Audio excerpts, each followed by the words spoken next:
half, and it was their carry. It's not even a kid. Like, it's not even a carry hero. But he's like, yeah, people don't realize Nature's has a good late game timing. So I feel like this team is just, they're objective. They're really objective. And so I think going against, they don't care who they're up against. I really don't. I think they're resilient. Is it true that Quinn is like ranked the best player in the NA Dota? Or? Yeah, oh yeah. He's ranked 1. He's like ranked 3 in Europe right now, which is where all the good. And all the he good was players ranked are. 1 for a bit too, right? It's been switching with him, nothing to say, and GPK. Yeah, exactly. So Quinn's really solid. But one man cannot carry a team alone. Who do you think is his greatest ally in that team, Tsunami? It's the South American import that we're speaking of. It's been Leslau. I think all the other players have glimpses of greatness, but I think the anchor, and I mean that in a positive context of someone who's always solid, not someone who's bringing the team down, has been Leslau historically, not even just as a recent development. I think Season 1, Season 2, and even their Animator performance, even though it was not quite what they were hoping for. What does that mean, Frankie? That means we are ready to start with the first match of day 2. Don't worry, because we are going to be having Quincy Crew playing at the end of the day against Team OG. It was mentioned earlier by Sir Action Slacks and Suns fan that it's Hassan Bowl. Basically, this is an absolute treat. Sometimes we see these two 1v1, sometimes, rarely, we get to see the actual teams go up against each other. But you know what? I'm going to get an expert to explain exactly what Hassan Bowl means as we wait to invite our teams onto the stage. Well, I mean, I think more than Hassan Bowl, OG knocked down the Jack Chen team, like, with MSS and the last 2 TIs in the upper bracket. Were they newbie NA? Yeah, it was Newbie and it was VGJ Storm. Both times they played versus OG in the upper bracket first round. They looked really good in groups, and OG just crushed their dreams. And this time, it's a little bit of a revenge story because it's a change of scenery. You know, OG, they've never been to the lower bracket. It's true. They don't know what it's like down there. Thompson's 100% TI main event win rate has been shattered at this point. NA, we're used to the trenches. Oh, yeah. Well, we were born there. We're molded in the trenches. You know, I think Quincy Crew showed during the group stage, they said it, that they had some lows and it can't get worse. And so I want to believe that Quinn is resilient. I want to believe that Quincy Crew is resilient. But, like, this is OG we're talking about. I mean, do we really think that they care about lower bracket? They won 2 TIs. Every single year, people are against them, including this year. And now it's just mounting even more.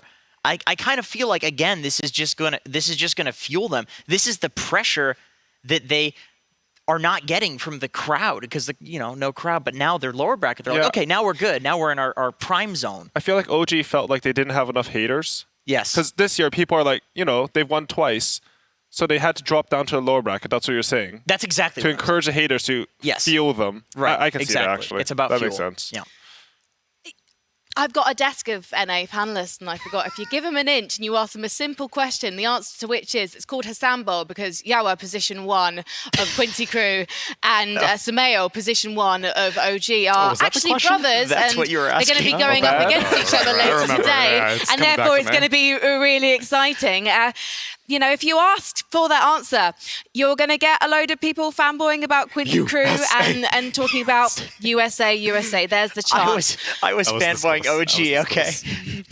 You know what? We are so close to starting off with this upper bracket matchup. It is a true David and Goliath story. PSG LGD versus T1. Let's kick it off.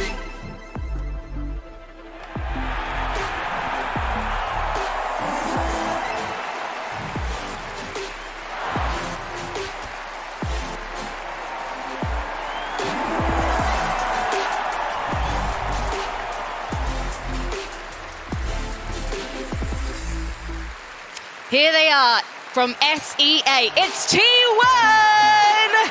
They are one of the teams at the International who prefer to take it slow, favouring late game hard carries. They are extremely patient, and they will wait until the chance to make a comeback as needed with a reactionary playstyle. This is a team that very much fights together. And you know what? If one of their rivals gets a bit of a nice advantage out there, they're never necessarily going to feel secure because T1 are never going to be far away from catching up. Howie, do you think T1 are looking particularly dangerous? Yeah, I think they're looking good. I think they had a little bit of a rough part after Animator, but they've really caught up now. All right, well, let's meet their rivals. It's PSG LGD.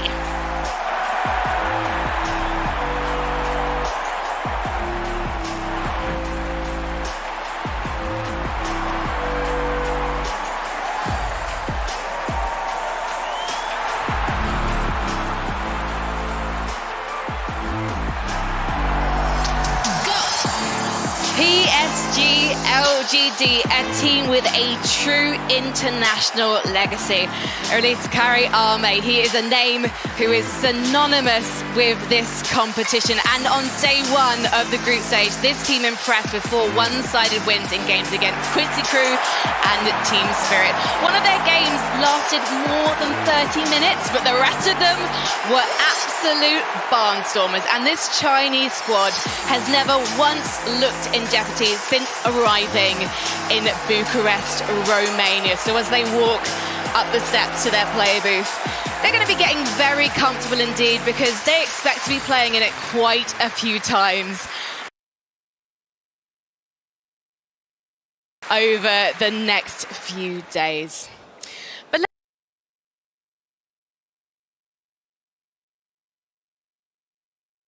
let's find out just why these guys are so scary.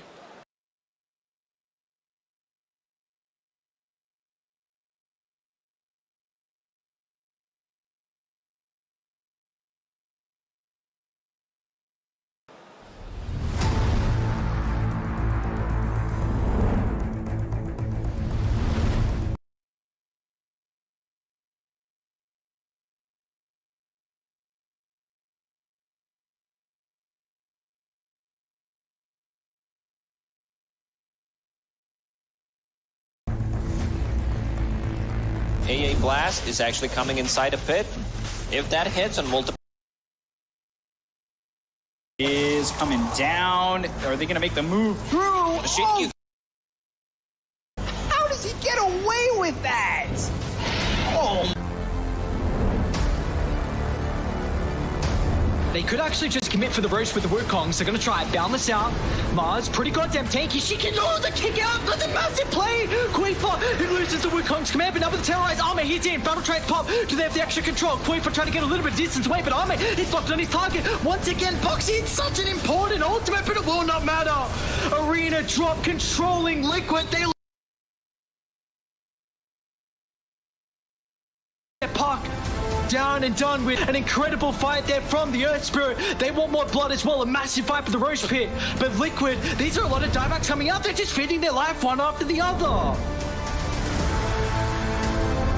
But it's right back into the fight as they got themselves the buybacks coming in from Vici. They've got the Aegis on it, so killing off this Void twice is going to be a problem with BKBB, Popeye, Ori. They'll go after this Void. They've got the Hex, they've got the Finger. Can they get the first life out of his hands? LSA Infest, that's going to keep Ori alive for a moment, but the time walk over on a Boyoyo, it's still not enough. Vici in trouble. JQ with a 4-man stun. That was beautiful, coming in with the Scatter Blast. All 11 times. JQ's dead. Ame trying to rip him up as they get the kill to DY. That's 2 years there without a buyback. They've got the Red Cooks on a Boyoyo, beating on around him. The kill out of the life stealer. They should be able to take this game and eat this.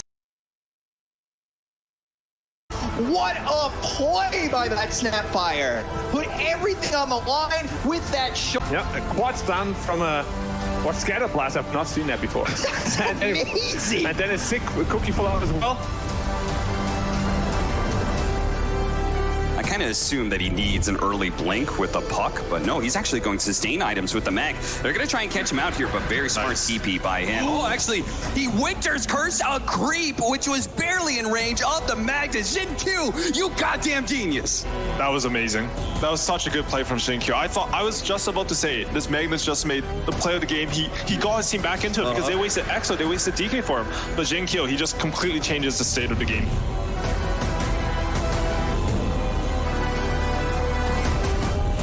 Four-man smoke up, trying to find that initiation.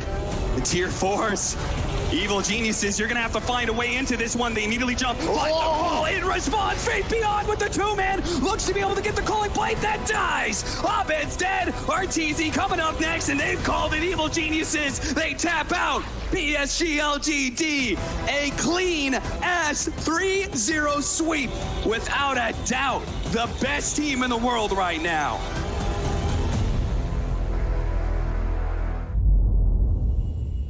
Tsunami, is the man right? Are they the best team in the world right now? I think they are. I think you'd be hard-pressed to find a solid argument against them. They take elements from every single region. It's not just they're the best in China. It's not just like they're the best at one aspect of, you know, drafting or team fighting or something. From top to bottom, they have all the boxes checked. And the only shortcoming I would have thought is that maybe, you know, when it comes to TI pressure, Ame is the most familiar, Xiaowei, Xiaoba behind him, obviously. But the rest of it, I think, as storied of an organization as LGD is, some of the players may be a little bit more unfamiliar, but after seeing them at the Animajor, plowing through all the way, beating Evil Geniuses, I think that they're the best team in the world, but they'll still lose to Secret because that's what my prediction says. Well, I'm going to quote Aoi right to his face. You once said, Ari, that they're the least stereotypical Chinese team playstyle-wise since Wings Gaming. So I want you to explain to me what you mean and if you still stand by that. Yeah, I do still stand by that. I think when you think of Chinese teams, you think of a slow, methodical style, maybe waiting for your own timing. You know, you think of the turtle from Burning. He would just farm until he has all his items to be ready to fight. LGD are not like that. They have the most innovative drafts of the tournament, and also their playstyle is like some sweeping four-man with Ame waiting to his timing. They have like the legacy of Wings in them. You can see how they play. They play off two lanes extremely well, play between those two lanes so they get 5 people to fights. They set up for towers extremely well to the point where, I mean, they've also just been winning, so it's a bit of a skewed statistic. But I think they have the slowest towers being taken. Like, no one kills their towers early. And, yeah, no, they're just...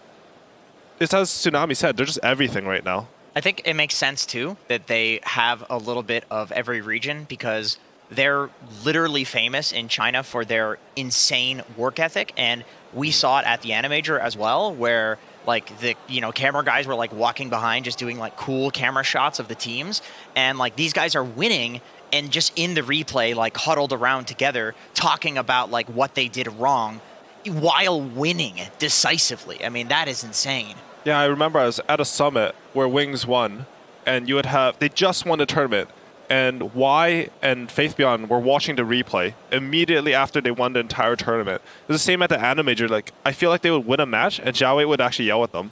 Like, Fiction was like, why? You're too far up. You guys only won 40 kills to 2. It was a stop in 16 minutes. It should have been 15. It's like, it feels stereotypical to say just because, like, I feel like every year the best teams just get better. And it makes sense. It's like every single year it's more competitive. We got DPC this year. But, like, this team seems like they could be the greatest team of all time, and they're just looking to prove it at TI, basically. Can we talk about Xinkyu as well? Because he has such an interesting story. He originally was a substitute for Faith Bian, and then he moved to position 4 from 3 when Mr. FB came back. And we can actually kind of see the legacy of that in game, because sometimes we see farm priority swapping between the off-lane roles between position 3 and 4. And sometimes we see him even playing core heroes in that support role, Jenkins. Yeah, and Liquid's another team that does that a lot. Of course, it would be great if Insania could speak to that, but he's not here this morning. But maybe he wouldn't, because it's But anyway, some of the best teams do that. I think over the years, as time has progressed, the role system that existed in Dota, which was very like rigid and structured before, has kind of broken down, and you see it in like even open AI, like the literal like robots that are like optimizing the game 100% in terms of like farming efficiency and stuff. They had the gyrocopter carry going and warding and stuff like that, because when a computer looks at it, it's like, well, yeah, this is the best thing to be happening at this period of time. And so the best teams are realizing that, like, okay, maybe the 4 position should be warding here. Maybe the 4 position is actually better with farm, because it sets up for the 3 position to get more farm later. And it's a lot more complicated to figure that out, but as time progresses, we have a lot more stats on things. We've got all of these replays that we can look at. We've got DPC. We can see every region. There's Dota being played at all points. So I think it's just a natural thing as time progresses, and it doesn't surprise me that the team that we're arguing is like the best in the world does this a lot, where they're swapping roles constantly. And Tsunami, this is a team that likes to play their matches and fight extremely fast. I mean, I said earlier, only one of their group stage matches went over 30 minutes. Oh, yeah. And you know what? We've seen that trip some of the teams up here. We've seen teams also going, okay, right, game number 3, we're going to have to take this slow. For LGD, is that their potential only Achilles heel, or actually is it one of their strengths? It would be, if you hadn't been paying attention to Dota and you saw the average match lengths for both these teams, T1 is on the highest end right now, along with Fnatic, which are both Southeast Asian teams, and the Chinese teams are among the fastest. And for the longest time, there has been this paradigm where it's like, oh, Chinese Dota, very farm heavy, they just sit back and get last hits, get Medusa really farmed. That's not the case anymore. And it's also part of the reason why I think it is still just the tip of the iceberg for LGD, because they're winning fast, but it's not necessarily fast strategies. They're just good at the game, and they're getting everything that they need, that they're like, okay, let's just finish now. We don't have to. We checked all the boxes. Let's just wrap this thing up. Whereas T1, historically, throughout their DPC, at least with Season 2, once they had this solid roster, has been more patient and more choreographed, where they're like, okay, we can sit back. It's so funny too, because it's totally the opposite of like the crazy,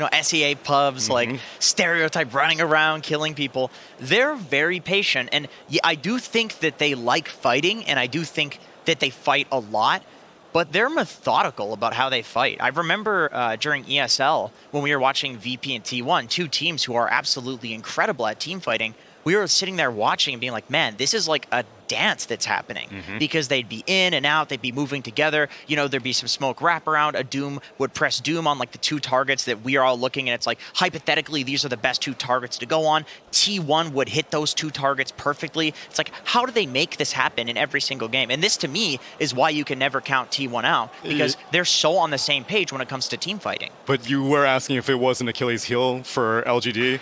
Not against T1, because every single time these two teams have faced off, it has gone LGD's way. It went LGD's way in the group stage of Singapore. It went LGD's way in the winner's bracket final of the Animajor. It went LGD's way in DOTA2TI, and that was with a stand-in, and it went LGD's way in ESL Fall. So every single time these teams have faced up against each other, LGD has T1's number. Well, we've got a little bit of time to talk about T1. Hopefully the draft is going to be ready soon. Don't worry, T1 fans. We will be talking about them later on as well, because, of course, this is a best-of-3 series. But, Aoi, you've described T1's playstyle as long-range poke plus saves. Explain yourself, please. Yeah, I think it's a lot to say about what Tsunami and Jenkins said. They like to play teamfights very patiently. So what I saw at T1 is they would always have all these long-range spells. You poke your enemies, and then you'd have saves, because if your enemy keeps constantly poking you with long-range spells, you have to choose to commit on them. And then because you have saves to back that up, you can turn them committing on you into a really good team fight. I think the best example is at the Animajor, they would play a lot of like Viper, Winter Wyvern, Nyx, and they just have these combos that are really hard to play against. I think this tournament, like Wyvern, he has a super high win rate, but he's not the same hero. Same for Nyx. They found it with like some CM, some Treants, and I feel like they're back to their old form, because they looked a little bit lost after those shows got nerfed. I mean, they still had really good results, but not the same T1 we saw at Animajor and that one ESL summer. Not like, third place, first place T1. Yeah. I think they're back this tournament. Like, I think they've won their last 8 matches, maybe 10 matches. I don't even know. They had like a rough start. They lost to some very good teams, and then they just steamrolled the rest of the group and made it into upper bracket.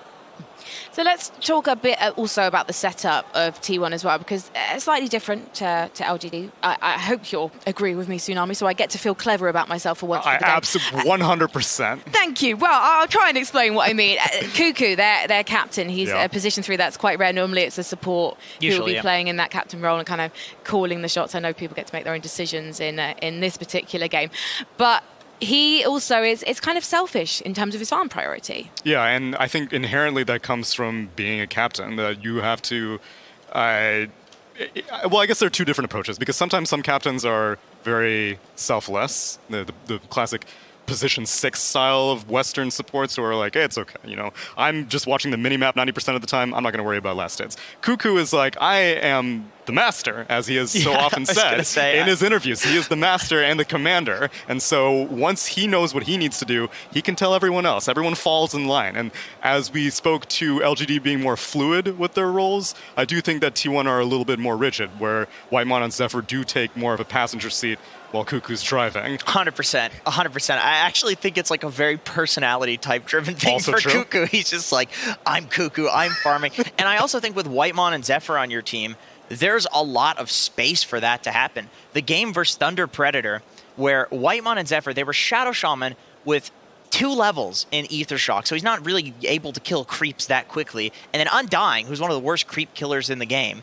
These guys were cutting creep waves right in front of Thunder Predator's base, doubling them up, running them to creep camps together, and then nuking them down with Tombstone. And they kept their 3 greedy cores in the game alive to the point where they could, I think they actually got quite outdrafted in that game, and I think they would admit that, and they realized that, and that's why they were doing that. But Whitemon and Zephyr are 100% able to make space for their boys, and I think that's a big reason why Cuckoo gets so farmed. It's because Whitemon and Zephyr are so active just together in the early phase of the game. And the other thing about T1, we know that LGD, you know, they work incredibly hard.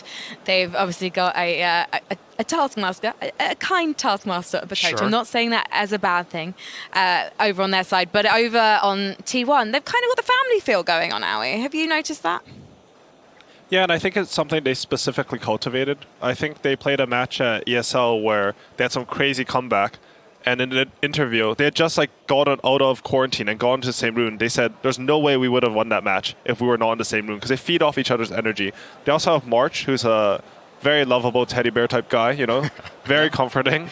He is a massage type of guy, by the way. And you know from personal experience? Yes, he's very nice. Okay, I like I'm it when going to he look him touches up. me. Sorry. And I think that contributes to their playstyle.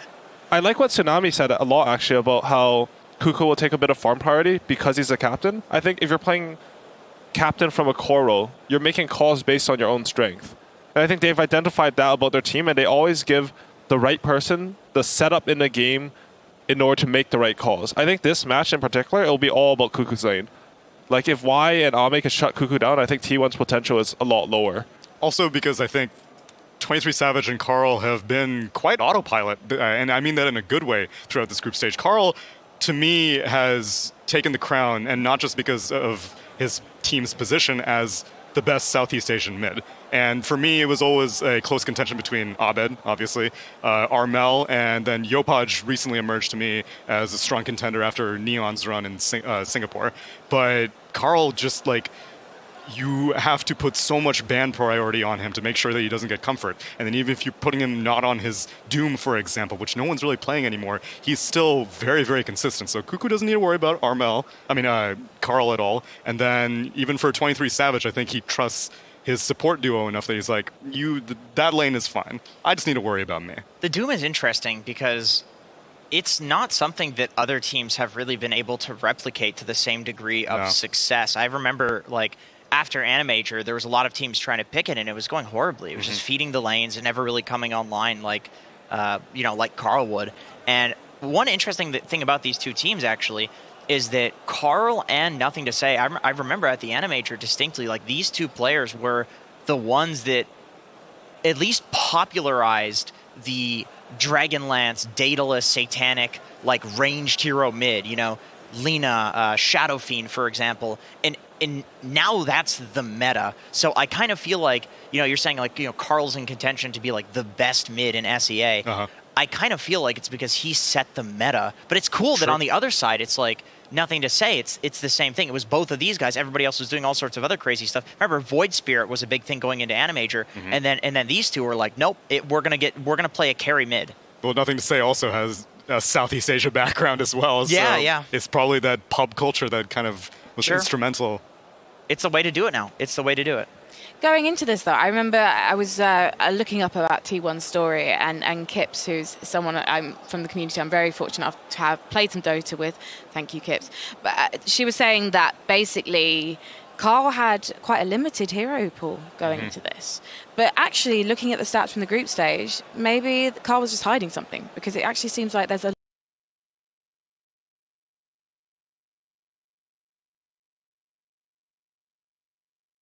lot more variety coming out that mid lane draft than perhaps we were expecting. Yeah, and I think that's something we're seeing with Abed as well, another Southeast Asian technically mid, where EG is just kind of like keeping things under wraps for right now. I think that of the depth to see, I think Cuckoo's probably going to dip into his own pool first before he starts having to whip out Carl surprises. Because even though Carl probably does have more depth, I do think that of his team, he probably has the least versatility. And that's not a bad thing, because if he's really good on what he's good at, then just keep giving it to him. But maybe LGD might push him to the limits. I feel like that's fine for mid these days, though. Like, the current meta works in T1's favor, in Carl's favor. Like, think about, like, you're never going to not want Alina on your team. Like, she wins every lane.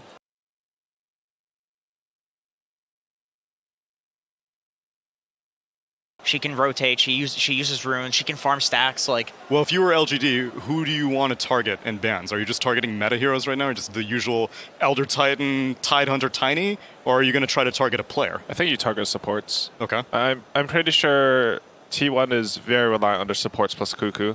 As far as Carl goes mid, he might have had like a smaller hero pool before, but I think it's more about the heroes that they want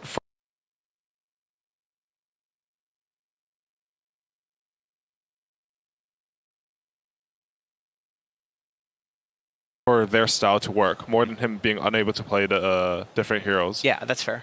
Carl's like, he's a weird mid, because he's very greedy, and he requires resources, but he always looks to scale. Like, I don't know, he scales without taking the map from 23 Savage. He scales by, like, murdering like, people.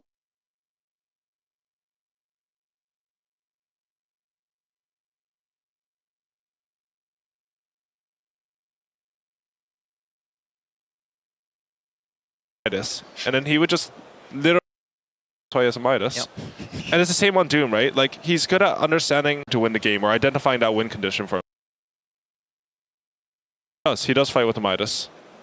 That's always the weird thing about T1 is, like, in Animator,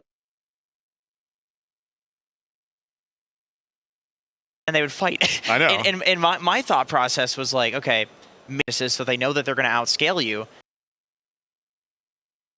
Outplay you in team fights, or they fight in a way where it's like, okay, let's say you're fighting, you're like standing on a high ground, or you're defending your tower. Obviously, that's an easier fight to take than you go the tower aura, the tower hitting you, and so forth. So it's like they take these fights greedy, and then eventually outscale you. I actually really like that, because if you think about their style, where they're playing this your enemies, they're feeling even more pressure to commit on you. That's true. And if you're both looking at each other, your Midases are actually XP while you're both just looking at each other. You just gain advantage. Even more pressure to go on somebody. You know what? There are people who are watching their first TI, so you know what? Midas lets you consume a creep, and I think you get some like 1.8. 0.85 times the EXP, and then like 200 I don't know how much something gold. like Is that. it 200? Yeah, the numbers are changing all the time, but basically it literally turns a creep into gold. That's like the idea. The Midas lore. More gold than it usually is. Yes, but ironically, people build it because they want experience, usually, Yes, that is because true. it also gives you a lot more experience. Perfect. Love it. Okay, I want to talk about 23 Savage. This is a player who, you know, you hear the stories and you just go, yeah, I love this guy. Or you listen to the interviews and you go, yeah, I'm rooting for you so hard. And 23 Savage, he's been really impacted by COVID. He did find some limited success, I guess, in Fnatic. He was meant to be playing with Vici as well, but never really got to play with them because of COVID. And now, we used the word family earlier, but I'm going to use it again. He's found his family in T1. And people are talking about him as a superstar carry of the future, are we? Ooh, and you know what? We're going to talk about him being a superstar after this first game, because right now we're ready to get into this match and the draft. T1 versus PSG LGD. Game 1. Welcome to the first draft of the first series of the day. An exciting one at that, T1 versus LGD. To analyze this draft, we have a draft panel. My name is Ava Plus, joining me is Fogged and Lacoste. And I'd like to ask you, Lacoste, first, because you were the SEA expert. Most people are not really believing in T1 beating LGD. Maybe taking a game, but not the series. What can they do to change their minds? What can they do? That's a good question, because T1 has shown stability. They also shown during the first and second DPC season that they can play from behind. As Purge showed that, PSG LGD, they are the team that they don't lose the laning stage, so that means most of the time they will stay ahead, and T1 is really familiar to know how to come back into the game. Their support duo, Zephyr and Whitemon, throughout the season 1 and 2, mostly on the backs of Snapfire and Lion, were the ones, bringing them back into the game when it was necessary, using smokes multiple times. I remember one particular game when they used 3 smokes in a row just to, come back into the game. I've had games even during group stages where they were doing that. They quickly became my 2 favorite support duo of this tournament, and that's even saying that compared to LGD. They actually have my 2 favorite 4 positions are playing in this series right here. I've got Shinkyu and I've got Zephyr. So both of them are super fun to watch, and let's go. We got the draft going already. All right, so we start out with the Magnus Snapfire for LGD. And what do you think of this opening, Fogged? Comfortable, strong, scaling, hits every timing, gives you Roche, gives you every possible potential you need, right? High magical damage in team fight, BKB piercing disable, an amp up, or 2 kind of amp ups for your carry, because these Snapfires are all going Solar Crest. You have Empower as well. Kind of gives you almost everything you want in a draft, just off these 2. Yeah, it doesn't have too many weaknesses because you have a strong laning stage, you have a BKB piercing ability that's necessary, and also a lot of damage just for the Roche taking or for the tower taking potential. Weaver picked up by T1. They exclusively played as a position 4, so I assume they're going to do the same thing, especially because the lockdown is a bit limited from PSG LGD. There's so far no silences, no instant stuns, unless Magnus, of course, gets a Blink Dagger, but that's going to take a while, and they open up with Lina as their second pick. Lina, one of the heroes from the mid lane that is not a magic damage-dealing hero anymore. She puts out a serious amount of physical damage because her talents really work well with that, and we see this new hybrid build, Boots of Travel, straight into BKB for sustain, keep using your mana to have 3 fiery soul stacks, and then go for a damage item, either like a Shadow Blade or a Crystallis, and she's also one of the better Silver Edge carriers. Do you think that'll be enough to deter the Magnus away from mid? Because I know PSG LGD, they run it in both, right? Like Nothing to Say and Faith Beyond will play it, so maybe not right away that they'll just switch it, but maybe that Lina's one, like, we're just going to put it out there, so you have to move the Magnus away, kind of switch your hand a bit. And hey, EP makes it unpicked, unbanned for one of the first series I feel like I'm seeing so far, at least in the first 5-6 picks. Could we still see it here? Yeah. He always wants to see it. No, we absolutely can see it too, because it fits PSG LGD perfectly. Like, they've got Snapfire for Q. They can run it as a 5 position. T1 can still pick it up as a 5 position. I think Lina is, we always talk about mixed damage carries. Lina is one of those that is kind of mixed damage, so it does thrive off of ET as well. PSG LGD banning out some comfort heroes for T1. Yep. They played Train Protector a couple of times. They love to have a lot of sustain for the poke damage that our panel talked about. And Doom, of course. Carl Doom has been amazing throughout both seasons, throughout the majors, because this guy just knows how to hit the timings perfectly. Sometimes, if he feels like it, Handle Midas is necessary. If it's needed to get a straight hood into a BKB. I saw that a couple of times from him, so no surprise that PSG LGD decided to ban it out.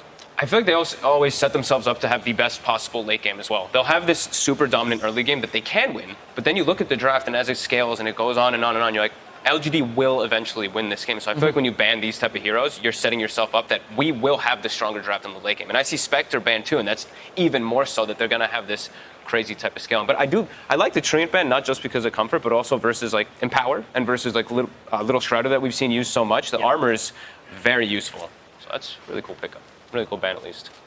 Dragonite will give them that tower damage, give them that Empower target, and also like instant initiation that I talked about that they didn't have any against Weaver. Just feels like very limited damage output so far from T1 against the Dragonite. All these are strength heroes. They become super tanky early on. And one of the Cuckoo's Classic, Legion Commander picked up, so that means the spell mechanic, you're trying to find a way to amplify your carry, and it's exactly what Legion Commander does.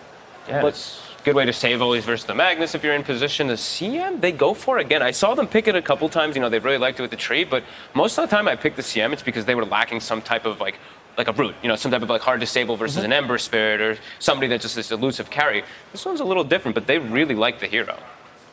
Is there any use for the Arcane Aura here that you see? Fantastic. Yeah, absolutely. All 3 are great. I mean, CM Aura is always... I don't think anybody's been like, man, what a bad CM Aura. Sure, but you pick it up with like a bristleback and you go, oh wow, this is a combo, right? You usually lacks mana. Is there anything here you're like, I can abuse this Arcane Aura?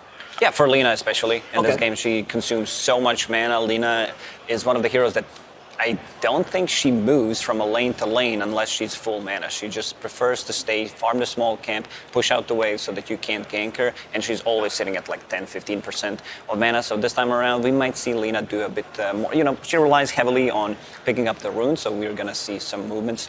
We were one of the better heroes to control the runes for, because Weaver can get easily from the lane to the top rune possibly, and Bane. This hero has been amazing. Fogged. I mean, you and me talk a lot about the Bane, but yeah, go ahead. We were just waiting at group stages. I think me and you were like, where the hell is Bane? Like, what's going on? Why is no one picking it? Now we get to the main event. We get to, like, everybody's picking it. It's amazing. I think this hero was extremely undervalued in the group stages. I think even in Feeble, every single thing about this hero is insane now. BKB piercing disable. You could list off a million things. Nobody can fight toe-to-toe with you. And versus Legion Commander duel, bam! You get that nightmare off. You completely counteract it unless you are, sure, press the attack first and whatnot. Sure, there's some other things that can go on, but always a great save mechanic.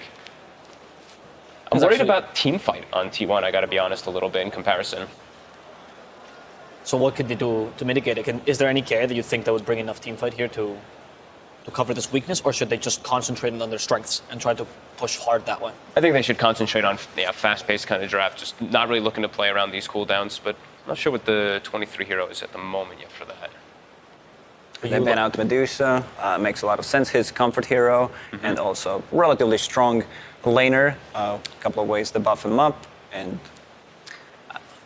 it's not a good illusion type of a game, I would say. PL is out of this game. You're playing into Magnus, into Dragonite, too much splash, too much AoE damage, but I'm also worried. You said there is no team fight. There's a lot of single target abilities on T1, and they don't have that much burst damage. Lina provides you with some. She can play with the Legion Commander, but I'm a bit afraid this double, I'll call it a budget save, with Cookie and the Nightmare could cause a lot of issues for T1.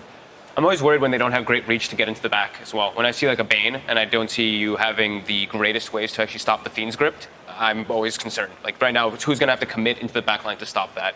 Legion Commander has to either be in position to press the attack, save the person, or Lina has to commit herself to get that stun. Or, like, it's just really difficult for them to actually get to this Bane that's gonna have position to get Fiend's Grip in a lot of fights. T1 is in a tough position where you are picking your carry without knowing the matchup, and also you're playing into two piercing and magic immune abilities. You have RP and Bane, so you're never gonna feel super safe playing into a fight. Oh, Bane got the Bloodseeker too. So what, is Weaver gonna be carry then? Would that give them the fast pace that you were talking about, and you can pick up some team fight as well here, maybe with the 4 position? I guess it could. I'm a little worried because they do have that DK hard stun. Bane's animations are so fast now versus a hero like Weaver. It can be really difficult to play around. But like, if he gets an early Linken's, that could be something that can protect him. That's something I've seen a couple players do now. Sure, there's a lot of different instances that Bane can cancel it, but... They're not worried though. They saw that and they still ban out another carry. It's just Flark. Yeah, that makes sense too. When the Bloodseeker's banned out, that's the other one that doesn't want to play versus Bloodseeker at all. Is there anything that you can, like, can you pretend, because you don't have last pick, right? You can't really flex anything that could go 4 and carry, much like the Weaver, right? So you kind of have to show your hand here. And it's going to be a Morphling, a 23 Savage Special. Okay. Some diverse damage here as well, right, that we've been talking about. Something to deal with the DK. A lot of single target now, but still lacking that team fight. It's a good PL game now for PSG LGD. Any kind of mana burn, they really lack AoE. Legion Commander is decent to one extent with overwhelming odds. Other than that, these heroes, they really do not like to play into PL. Morphling too. There's a lot of burst damage that what I assume is going to be, could potentially be either offlaner. It's going to be either DK or Magnus plus Snapfire. I've seen these Snapfires when you're laning versus Morphling. You go Scatterblast 2 points early so you can try to get those like quick kills on him in the laning phase. Also, Morphling versus Breathe Fire. That's percent damage reduction versus high agi, and there's Enfeeble in the game. Enfeeble, I think something is an ability that's extremely undervalued. I think versus a hero like Morphling, it could be pretty brutal. Because of the cast point reduction, right? Yes, cast point reduction and also attack damage reduction, health regen reduction too when you're trying to strength morph. You can't do it as good versus Bane too, and they're going to get Ame on his Terrorblade. So, closing thoughts here about the drafts. Fogged first. Strengths and weaknesses you can see about, let's say, PSG LGD. T1, for PSG LGD, they have a super well-rounded draft, scales into the late game absurdly hard, also works really strong early game because they have various different types of push and ways to take objectives. I think they've hit everything on the head for the side of PSG LGD. Give me some strengths for T1. T1, they have Crystal Maiden Aura, so these support and Legion Commander, of course, Lina, will benefit quite a lot from that, so that will allow them to cast a bit more spells in the laning stage, play a bit more aggressively, but I gotta say I'm leaning towards PSG LGD. Whenever I see their lineup, I'm like, this lineup does not have any weaknesses. Well, we know where the draft panel is leaning towards, but we need to know what to look out for. And that is why on the sidelines we have BSJ waiting for us with his last word. Thank you, Avo. As when I watch LGD draft, I see a team that treats the enemy draft as a disease. And they see the symptoms, and they have to address them at every stage. So when we see this draft, I like to explain why LGD picks the heroes they pick. Weaver is a hero that wraps around on the backline supports and murders them with his bugs. In the Snapfire support, one of the few supports with Little Shredder that can remove that bug instantly. Then you have these backline squishy ranged damage dealers with the DK Blink Stun in order to address them, and the high armor to deal with the minus armor. Then you pick the Bane with the Nightmare Save, which removes or bounces back and forth between the two heroes in the duel, effectively negating the initiation that T1 is representing. Now you have the Morphling, a durable core with the saves from the Legion as well as the Weaver, making it difficult to win short fights. So they go for a carry with long, sustained damage output throughout the course of an entire team fight. And will they be able to cure the disease, or will T1 finally plague them? Let's find out with Sunsfan and Synderen. Thank you, Dr. BSJ. Sunsfan here with Synderen. We have quite the matchup here, my good friend. Great to be with you as always. LGD versus T1. You're supposed to... Oh, I'm finishing your sentences. Sentences, that's right. Yes. T1, this is going to be quite the showdown. T1, of course, got off to a bit of a rough start in the group stage, but have bounced back looking a lot like they did back in the Animajor. And, of course, LGD virtually untouchable. Yeah. Do you think that this is going to be what everybody hopes it to be, which is a 3-game series? I'll be honest with you, I think LGD are just such a strong favorite coming in. Like when you have a group stage where you go 15-1, aren't you kind of supposed to be 2-0 in the first game of the upper bracket, almost no matter who you face from the other group, right? A team that's 10-6 or 11 and, let's do some math here, 11-5. You're doing great. Keep it up. Like whatever stats you have, when there's just that gap. When there's a 15-1 team, it's basically a team that's playing more or less flawless. And even though both teams start in the upper bracket, I do think LGD with a clear are the clear favorites here. I will say though, a team like T1 has this ability, especially later on in tournaments. We talked about this during the group stage when we were casting them. They're a little bit slow starters sometimes. Yeah. And they ramp up a lot and get that momentum. And we've seen them get some really good placements at major international tournaments this year. I could definitely see them take a game or even the series, but you need to play 100% today to beat this team. LGD just have been looking incredible. The one game they dropped was against Team Secret, and look how they played yesterday against OG. Yep. That was no joke. Absolutely rolled them, especially in game number 2. So it's very, very telling. As far as the strategies go, can't say too much here. It's way too surprising. I think the teams are largely sticking to their identities, especially LGD getting solid team fight, a clear late game winning condition, and the ability to fight and sustain their lanes. It's kind of, if you want to break down Dota in a simple way, there's like 3 things you want your compositions to have right. It's laning prowess, it's some sort of catch and way to start fights, and some sort of way of ending the game. And then, okay, maybe let's say 4, you also want to be able to take Roche, right? Right. And it feels like they have everything. The biggest weakness is probably the ability to take Roche, but you still have at least the Snapfire, Little Shredder, plus Terrorblade with Empower. So you can get it done. Yep, that's very true. Keep in mind, if you are watching on Twitch, I was told by my good friend Buka that cheering is now enabled. So you just hover your mouse and you hold the button for as long as you want, and a cheer explodes afterwards, Synderen. Very good stuff. Expecting that top area to be lit up the entire game as a result of adding so many people. There's one thing I know about Twitch chat. It is that if there's anything you can click, they will click. That's and true. Again, and then again, and then again. The analytics don't lie. A lot of people are clicking. We had to like triple the servers to be able to withstand the clicking. But nothing to say. We'll be mid on the Davian, a.k.a. Dragon Knight, versus Carl's Lina. This is kind of I want to say a bit of an old school match. We don't see Dragon Knight as often mid anymore, but what are your thoughts on this going forward for the laning stage?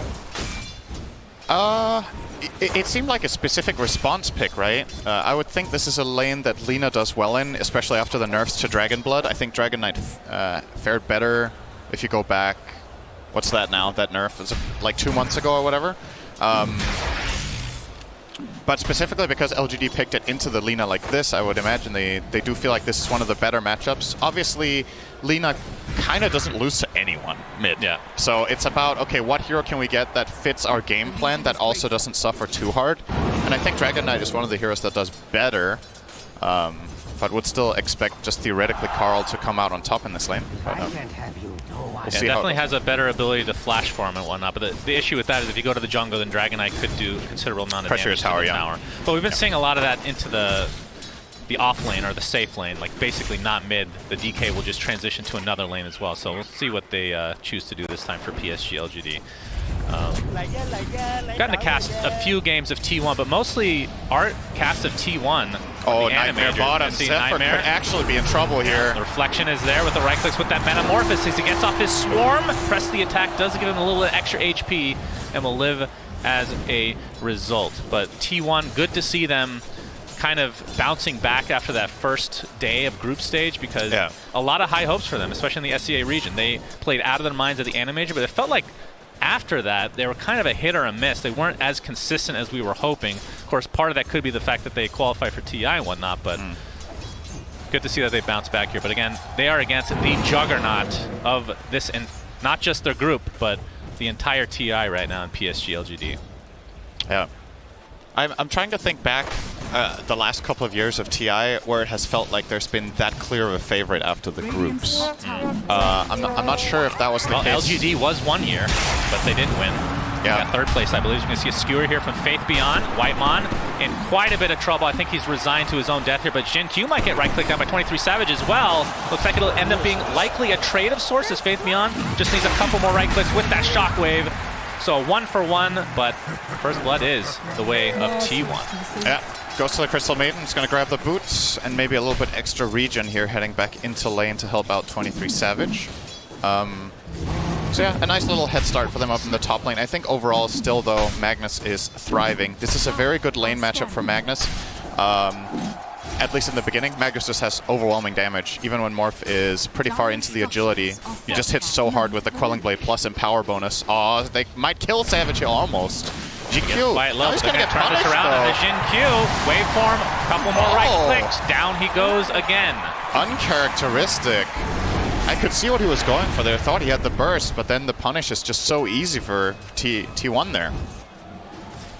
That's very, very good news for them in that top lane. The kill going to 23 Savage as well will almost equalize him with the Magnus now. And nothing to say in the mid lane is 20-7 in terms of CS, and the other side 17-2 for Carl. So nothing to say, doing really well. I mean, I may just be wrong about the matchup. I don't know. Nothing to say is a god. Well, right. I think Carl's laning on Lina in general has been really good, though. So I haven't watched the lane super closely this game, but just in general across the games he has played Lina, he generally does what he's supposed to do. So perhaps LGD have found a hero here in this patch that can win against Lina. Dragon Tail, there's going to be a considerable amount of damage from nothing to say. There's no real rotations coming in, so I don't think a kill is able to happen as Carl. Oh, missing that LSA could have almost killed him. He needed one more hit and then Soul Ring into Breathe Fire. There is a Fairy Fire on Carl, but yeah, nothing to say is honestly kind of bullying the Lina. I can't believe I'm saying that. Not something you see every day. Maybe my read on the matchup's just wrong. Jin Q trying to backstab here, but Carl on his way to the triangle here to pick up that bound. Okay, yeah, Y makes a nice transition. He's gonna kill him here. Got the Nightmare with the right clicks. It looks like Zephyr. Oh, he does have one more Shikuchi. Why misclick gonna find there? his way close to Jin Q. Just does not see him thanks to the fog, so he gets off the health salve, but I think Y did attack ground and hit the Weaver bug once instead of the Weaver there.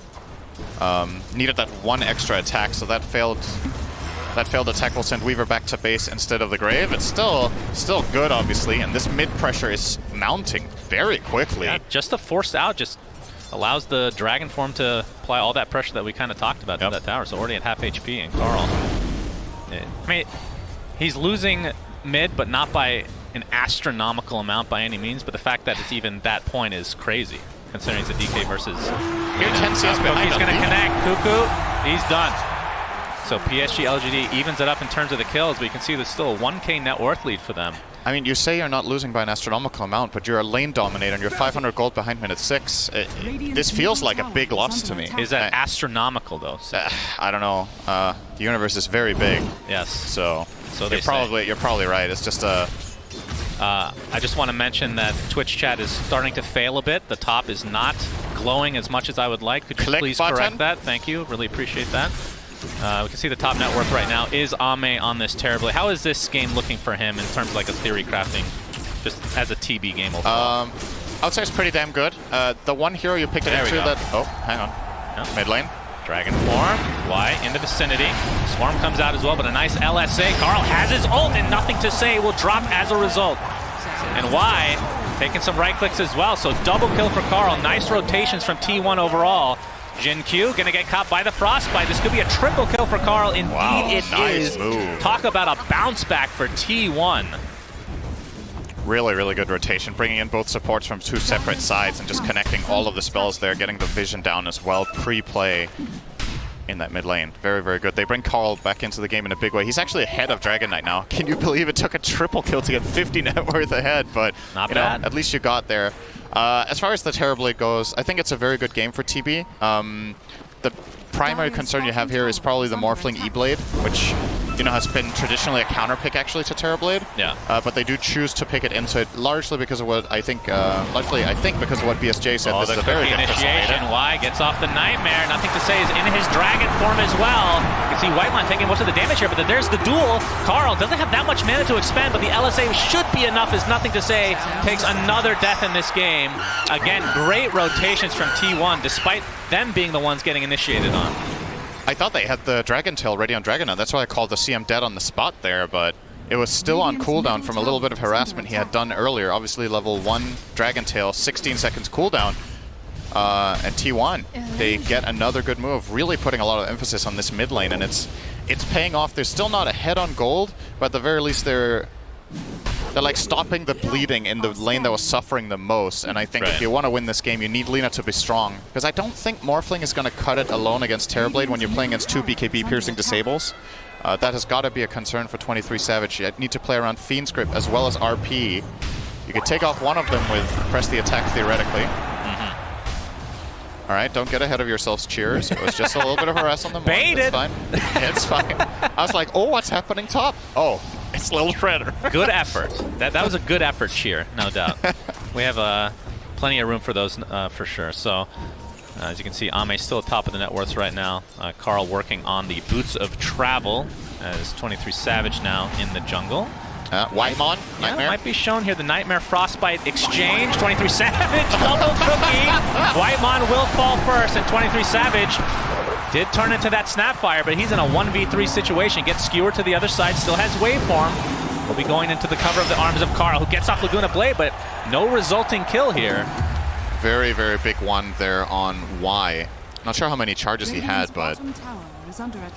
We need a replay in SFM of that double cookie exchange. How did one great. of them get stunned but not the other? I don't know.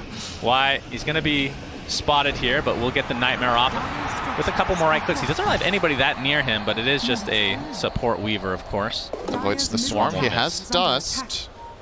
And if Zephyr is feeling cute here and trying to take the bounty rune, he could find himself dead, but...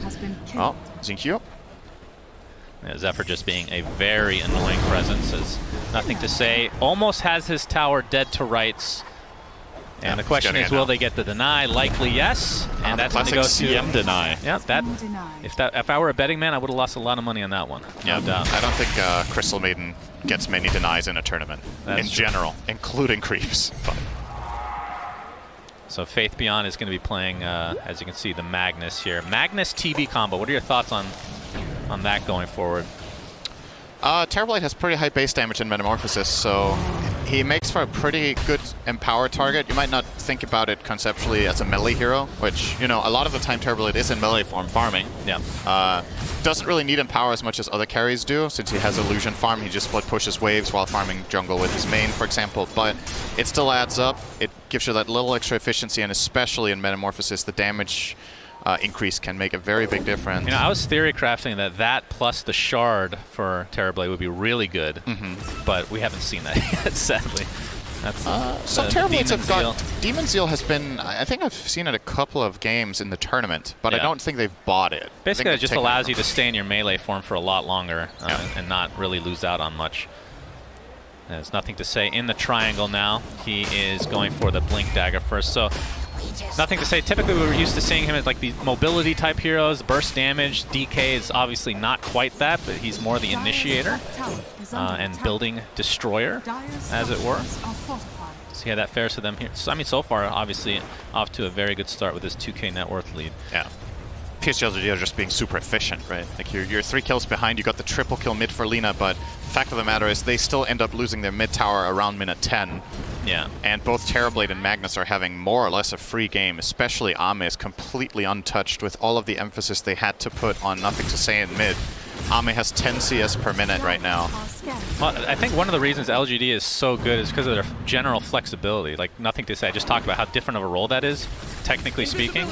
And, oh, we're going to see the stop it to the Fiend's Grip. Cuckoo, very unlucky. And that's going to be a kill going the way of Ame again. 3v1. Yeah. That Centaur has some other agendas on the mind, no doubt. Yep. But we might see some action in this top lane. Nothing to say.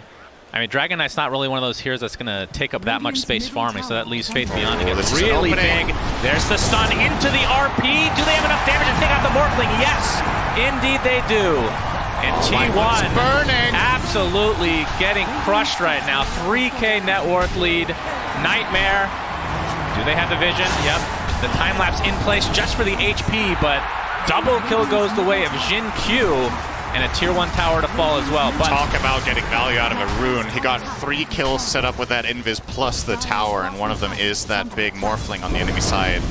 So huge here from PSG LGD. And T1 do get the tier 1 mid, so they get some sort of a trade at least. Oh, Carl? What you doing, buddy? Is a dagger on the way, I think, for Dragon Knight, but will be a little bit too late. So Carl gets out of there. Very dangerous position to find himself in. Going for the standard Lina build here with travels into BKB. Like I talked about before, the concerns from Morph, they're kind of shared here with Lina, right? You get BKB, which you feel like you have to against some of this control of the Radiant side, including like Dragon Tail. But you're still susceptible to RP as well as Grip. So you can't... In some games, you can get this BKB on Lina and you feel like Superman, you know, for a while in these fights. It's just not going to be the case. You still need to keep your cool and maintain really strong positioning. So, good news for T1 though, Cuckoo is about to get the dagger. Well, bad news is that PSG LGD now have 2 daggers to work with. Yep. So expect them to ramp it up even more. As always, you focus on the negatives. Thank you. Well, that you could look at it as a positive for LGD. Why does that have to be a negative, Cinder? That's actually very true. Technically true, and technically is the best type of true. That is, I love it. Whoever said that is a genius. Yep.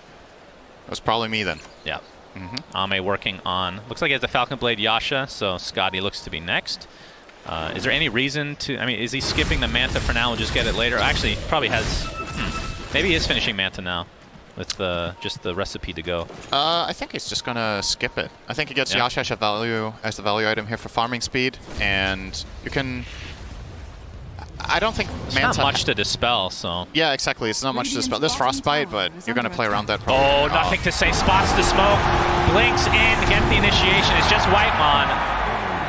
So at the very least for T1, that's a silver lining. Yeah, they need to get the hell out of there. Triangle gonna get dewarded now. Yeah. They are pinging that there should be a ward there. None of them have a sentry though. So, oh, they have one on nothing to say. Yeah. On the Dragon Knight. Just checking both supports. But that was something they were talking about in the panel as well, right? That these players, LGD are pretty creative about how they distribute their wards. And that time around, I believe nothing to say gets it. Keep in mind as well, something that's been in the game since this entire change with getting gold for dewarding, it is the player placing the sentry that gets the gold here. And that's true. That obviously means if you're in a commanding position and you make a team move, you can funnel extra gold into your cores by letting them deward instead of having supports do it. So, depending on the circumstance, I think having sentries on, in theory, every hero in the backpack could actually be kind of cool, right? Because then whoever needs the gold the most can be given the gold at any given time. It might be something that LGD are taking more advantage of than other teams. Yeah, that's definitely one of those changes that I mean, that was of note for that patch, but taking full advantage of it. Sorry, I said the person that plays the ward. I meant the person who buys the ward. Right? Cinder, everybody knows what you're saying is correct, okay? Yes. Even if what you say isn't. But like, imagine That's this. the beauty of Imagine it in all. the game, every player buys one sentry, right? Yeah. You buy a sentry and you bring it with you, and then whenever you make a move, you can choose who gets the goal. I mean, it's kind of, it's like it's a very, very detailed play, so to say. But when you're on LGD's level and you min-max basically everything, you could see why they would do something like that. I do think it was his own sentry, right? It does display that Nothing to Say got the gold at least, so I do think he bought it. 4K net worth lead now for LGD. And you have to think that's just going to increase thanks to this Empower being placed constantly on Ame with that TB, allowing him to just take Ancients without having a meta. And Carl, at the very least, will get this tier 2 bot. So it does have a BKB. That's a tier 1 travel Finn. right now. It's the first tower. That is the first tower? Yep. What did I just say? Tier 2. But you probably said tier 2 because it was the second tower of the game. Second tier 1 tower, Cinder. Let's get a cheer for Cinderin for correcting me. Really appreciate that. Woo! Let's get cheers in the chat. Appreciate that. Looking behind me, the crowd loves it. Yeah, Ricky is very proud of you. All right, Scotty online. Is this the go time? Because ever since they picked up these Blink Dagger, they haven't really done that much. They had that one smoke gank that just resulted in one CM kill. There it is. And now they have Scotty. Thank you. There's Thank the you, cheer. chat. Really Thank you. appreciate Very good. Man, that's actually a lot of fun, not gonna lie.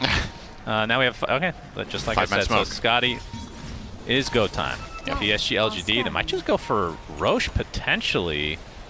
Probably would prefer to get a pick off beforehand. Yeah, and they might just find Zephyr here. Zephyr? No ward though. Yeah. Okay, there's counter smoke breaks. smoke now. Yep. Why? Why not? Area, but doesn't look like there'll be a resulting kill, at least not yet. Kuko, in the meantime, has his armlet. We've been seeing that pretty much every game on Legion Commanders, along with the Blink Dagger that you mentioned. So they have some counter initiation possibility. But with the looming RP potential, that is the scariest thing for T1. For sure. I do think that was a really nice play there from Zephyr, though. He was hiding behind the tree line and had the ward in front. So as soon as that smoke breaks, he can immediately just Shikuchi away. And they have a very hard time finding the opening on him. So basically just a safe breaker there. And with superior vision right now in this area, Kuko's kind of potentially thinking about this. They will see the wall. RP was canceled at the very least, but it's going to cost Faith beyond his life. I don't know if that was just perfect timing or if that was actual reaction. Overwhelming odds comes out. Carl continuing to chase. Don't think they want to go high ground. A little bit too sketchy. Only a 25-second death timer, so not enough time to really go for Roche, but the smoke from T1 trying to wrap around. But you can see the position from PSG LGD. There is the initiation. That's going to be the first duel victory for Kuku. And when it's this early in the game, it's really difficult to go get Roche because the timers are so low and they didn't really expend anything. RP's still online. Like, if he had used his RP, then maybe. Yeah.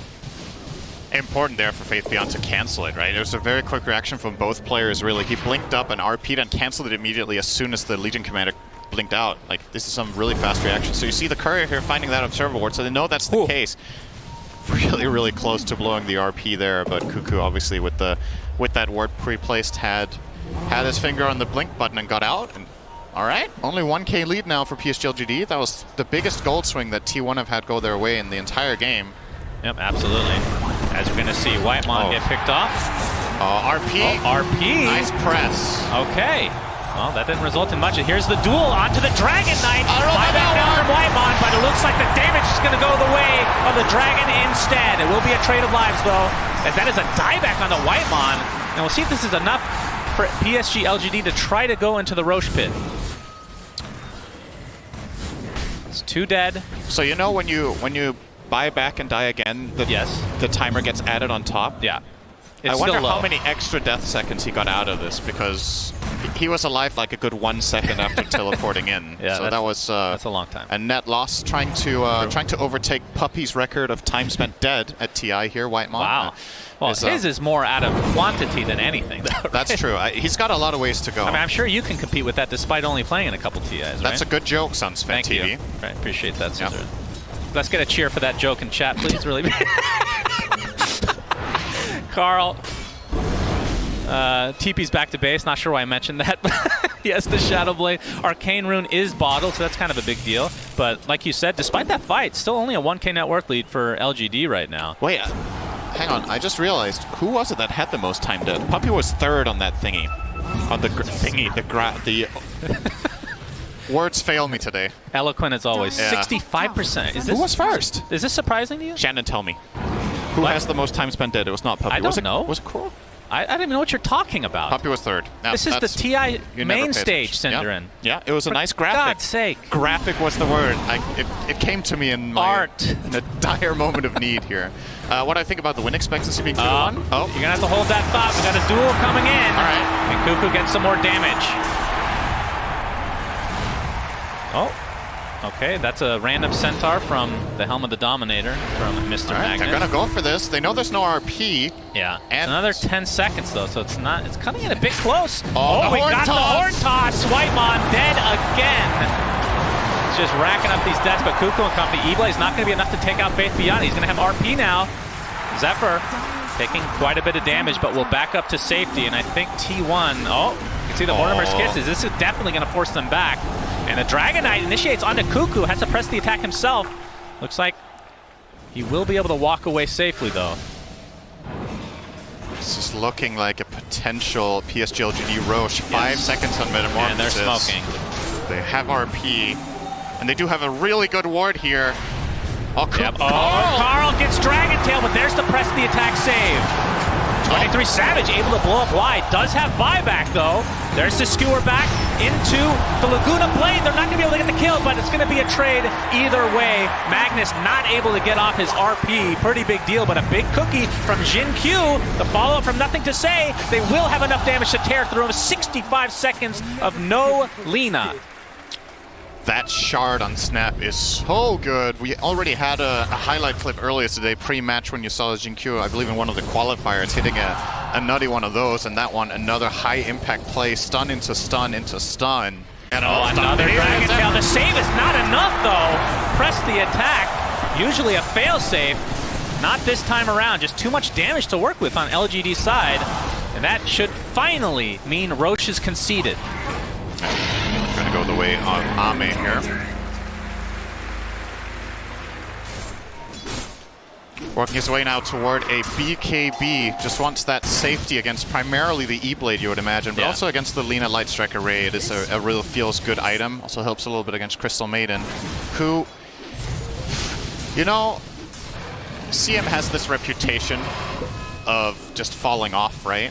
I thought you were going to say dying a lot. Yeah, well, she has a lot of reputation. That's a part of it. Yeah. The thing is, over the last many years, like if you haven't watched too much Dota, Crystal Maiden has reached a point where she can actually scale pretty well and have really high impacts in the later, mid to later portions of the game, primarily because there's just more gold in the game. And Crystal Maiden benefits so much from getting items like Dagger and BKB. It sounds like a lot, but it happens more frequently than you'd think. In this game, though, Whitemon is at the bottom of the food chain. Yes. This is looking like a patch from like 2 years ago, maybe. Yeah, he 2.5 is years ago. very, very poor, and it just means you're food. Like, he dies to literally 3 attacks from Terrorblade. If he gets caught by anything, he's just gone. So Whitemon, there's a lot of pressure on him to stay very, very far back, get in a good position, and more than likely just accepting that Freezing Field is going to be exceptionally difficult to use here. Well, you do have press the attack shards, Synderin. That's true. To give you a brief moment of magic immunity. 1.75 seconds of ulti there. Very good.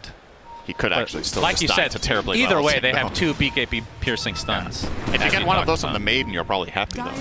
Yeah, that's a good point. Oh, we have the initiation from Nothing to Say. Dragon Tail, Faith Beyond, skewers back into the fray. An easy pickoff for LGD again. Still holding that Aegis for another 3 minutes. We'll see what they can do with this Dragon form. We'll likely go for the Tier 2 top. Yeah.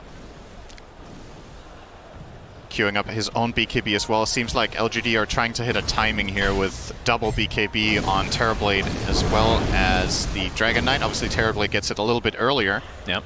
But that is going to be a really big problem from T1. From a damage perspective, if your Lina is pressured in the fight so she has to run away, I don't think you can kill anyone in BKB. This Morphling build is not good against BKB. You have Lincolns as well as E-Blade. There's none of that like strong right click, which is like a Butterfly or a Daedalus. Nothing of that kind. LGD is just going to go for it. Go high ground. 25 minutes, you have Aegis, you have all your cooldowns. Yeah, why not? Dragon form is running out, online.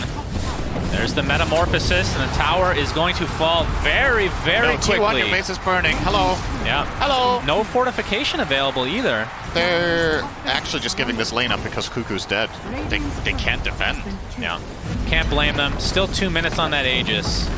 So like you said, it will be a completely free set of racks for LGD, who now sport an 8K network lead. Carl. Just so clean, right? They see that they have enough time for this. They grab exactly what they can, get out, and lose nothing.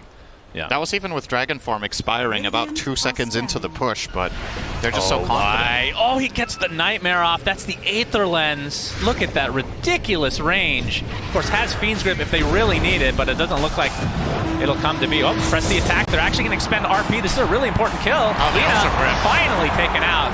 Does take quite a bit, but nice catch there by Y. Yeah, that was a little bit of miscommunication on LGD's part. They end up using both RP as well as grip through that skewer.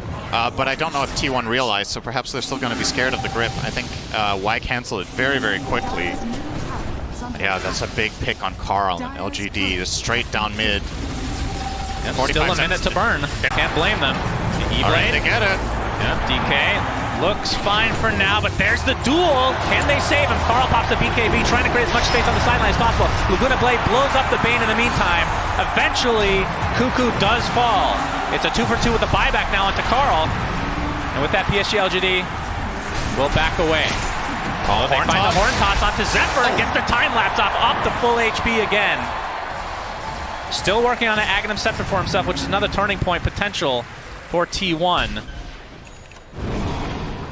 Very, very close so T1 gets something.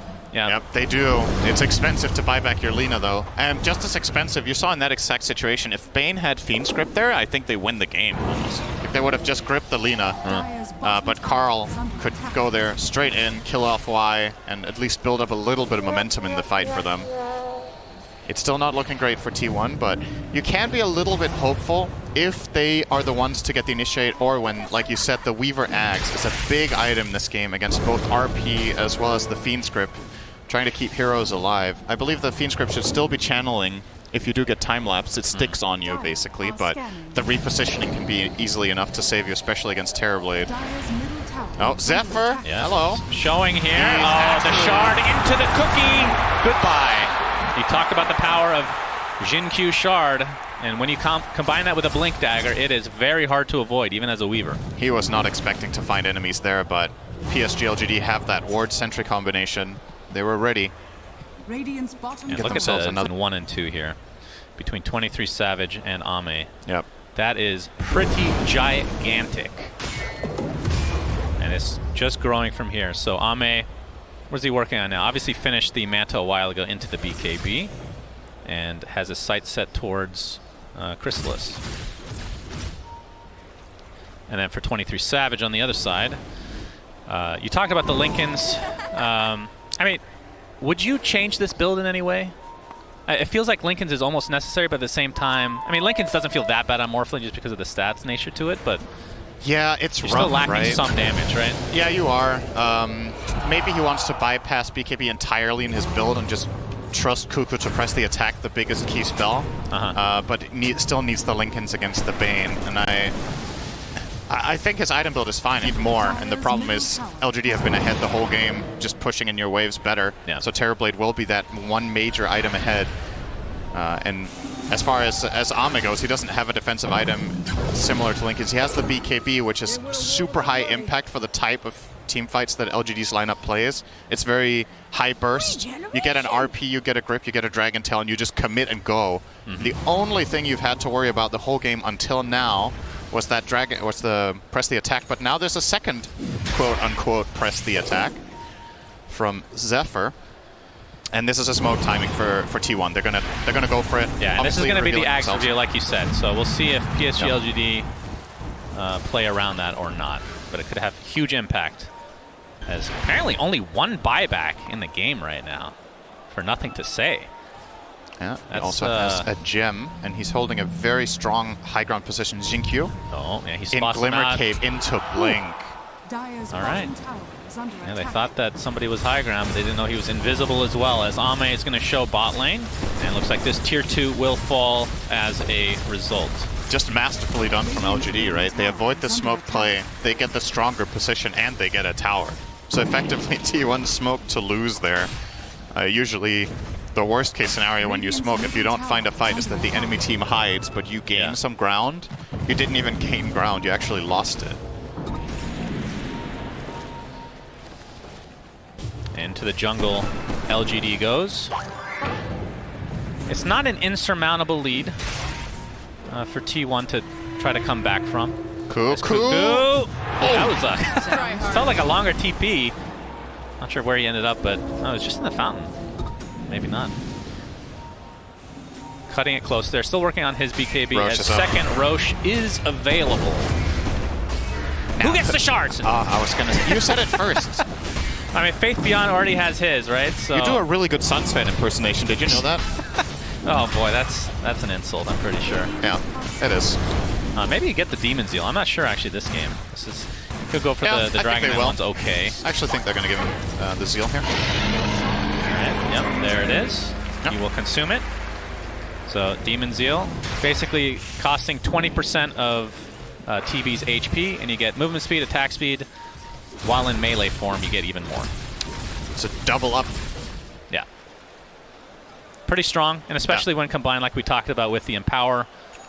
I mean, not that he's having trouble farming right now, Synderen, but this will add it to another level. As Faith Beyond will get the skewer up into the Dragon Tail, and Whitemon again. The crowd goes wild. Yeah. They really like watching Crystal Maiden die. I was like, damn, he only took 2 hits like expected. He even has a plate mail. Like, imagine if he did on the Maiden. Yeah. It's tough times to be a Crystal Maiden in this game. You get caught by literally anything, you're just gone. So, easy pick. She's quite slow, sadly. So, Ame, I guess next item for him is actually just going to be the completed Daedalus, which I would assume takes the place of his boots if his Aegis is still in his inventory. And worth keeping in mind when you have Satanic like this, Demon Zeal just feels good to use. You restore your health so fast anyway, so using it in fights, sometimes that can be a double-edged sword. Yeah, you get more damage, but you also take 20% health. Usually when you have Satanic, it doesn't really matter that much. All you need is to get in one attack when you're starting to struggle, and you're going to get all of that health back right in, and here we go. And here we have Meta popped again. Oh, Carlos in position. Oh, the skewer back with the horn toss set up into the RP, but no! Press the attack waveform is enough to bait out the RP. And T1, see if they want to try to take advantage of this. I mean, they're going to have to if this continues to go in LGD's favor with this push. E-Blade onto Ame. You can see the jump in from nothing to say with an overwhelming blink being shown as Carl has to pop his BKB, and there is the duel. Do they have enough damage? With a Sunder from Ame, allowing the duel victory to go the way of nothing to say. He's just going to walk that one off, but 23 Savage can't walk that one off. That is just too much damage to withstand. And Carl jumps in. This is going to be the beginning of the end, I do believe, although 2 buybacks come up for T1. And the Metamorphosis is running out, but again, he has Demon Zeal to work with. Bane's going to take a tumble. Whitemon drops in the deck as well, 1 for 1. Laguna Blade, Ame getting extremely low. That's just the Aegis, though. Carl completely out of mana. Nothing to say, is still alive throughout all this, some way, somehow. They're just going to apply all the pressure to the racks here. This will be a dieback onto Carl. And it looks like that is going to be enough to GG out of... And like we talked about, Synderen, T1 have looked really good after that first day of the group stage, but LGD are just on another level of everyone so far. Just game 1, though. Do you know what LGD stands for, Sensfan? What's that? Looking good, dominating.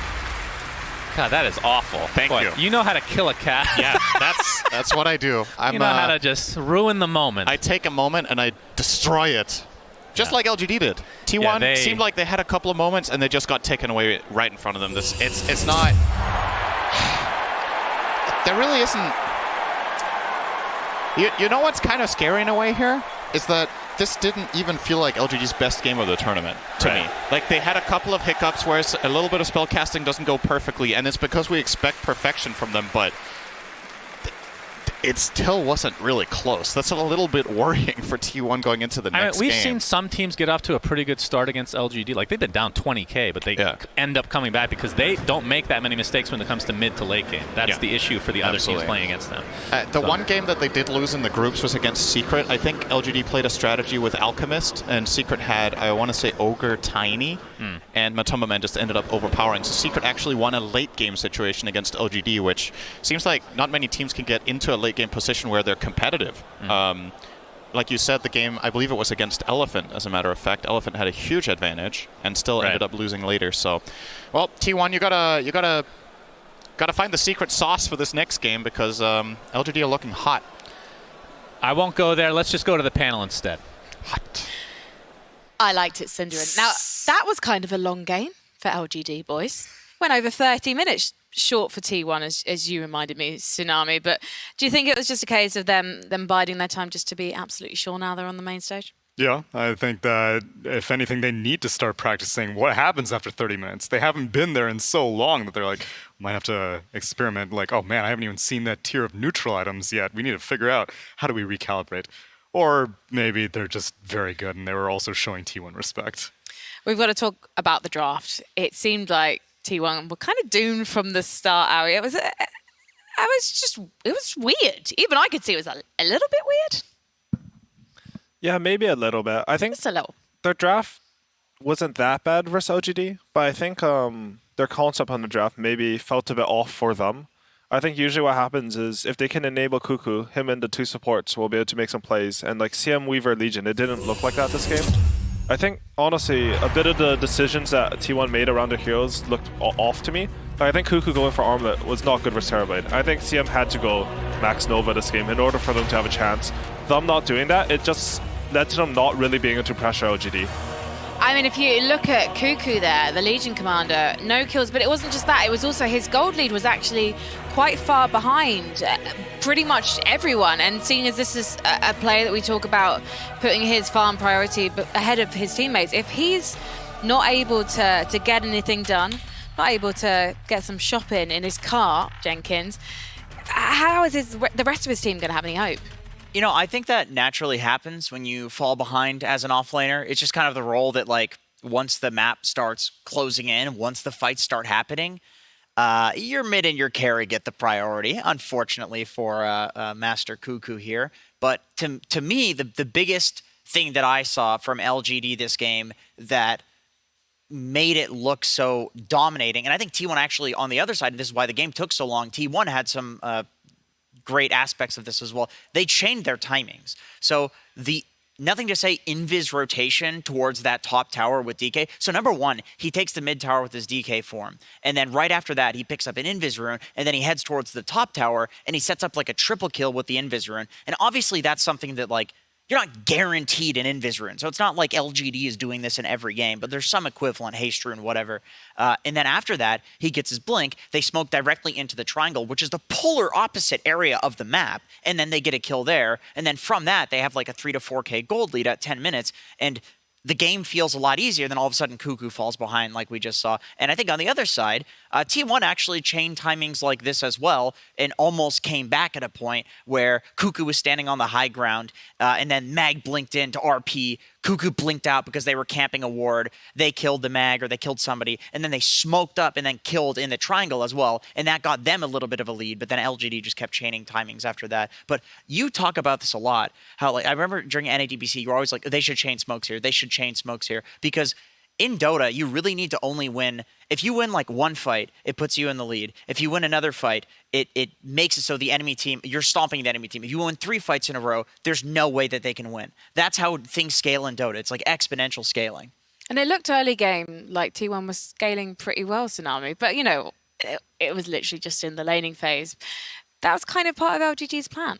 If you are ever feeling like you're in the lead, I think it's because LGD are giving you permission to be in the lead.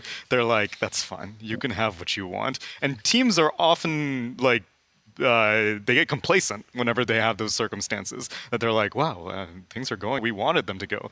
It's only because LGD is letting it happen right now. It really feels that way with this team. And so every single time I look at a last hit differential, I'm like, I don't really know if that tells me anything. Even in the mid lane, where it should be the most definitive, oftentimes things are happening elsewhere. It's like LGD are establishing stacks that you need to be worried about, and they're getting ready to do rotations and stuff like that. So no one has found the solution yet, and that's why LGD only have dropped a single game throughout this entire tournament thus far. I thought that mid lane 3v3 that was happening was actually favoring T1 because I was sitting there thinking like, oh, Lina's like a better late game hero than DK.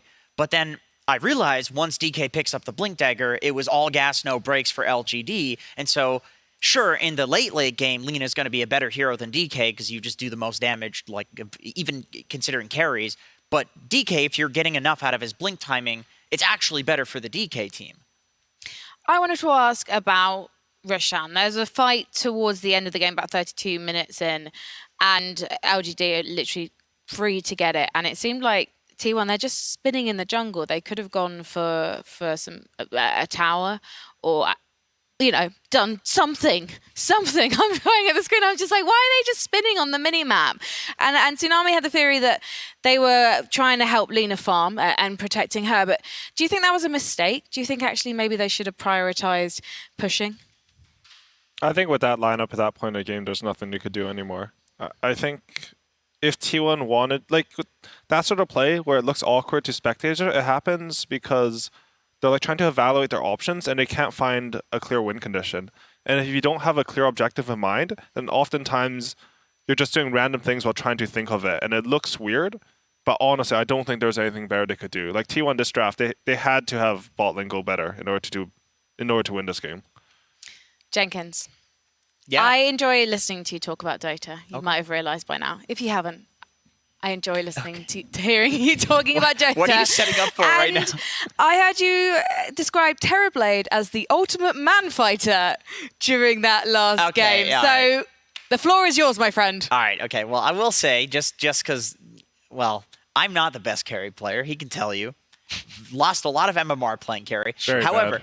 I was speaking with Ali, I was speaking with BSJ, and we were talking about TB versus Morph because it's one of those matchups that you think is going to be very Morph favored because you just turn into Terrorblade. I mean, Morphling, he morphs into somebody, and he gets all of the spells and not in ultimate, right? And then Terrorblade's the one hero where people say that one of his basic spells is his ultimate, Metamorphosis, right? And so you would think that Morph versus TB is like massively more favored, but it just doesn't seem like that's the case practically. Like hypothetically, maybe that's true, but practically it's not. I think the nerf where you can't just be a Morphling who's meta now, you have to stay in the TB form to stay meta. So that's a problem for Morphling. But also a part of that is I think that Morphling is the type of hero. He gets a Scotty, he gets a Satanic, and he can 1v1 almost any carry in the game. But TB just presses Sunder on you. And then also, I think BSJ was saying something about TB is like a team fighting carry. Maybe you know more about that than...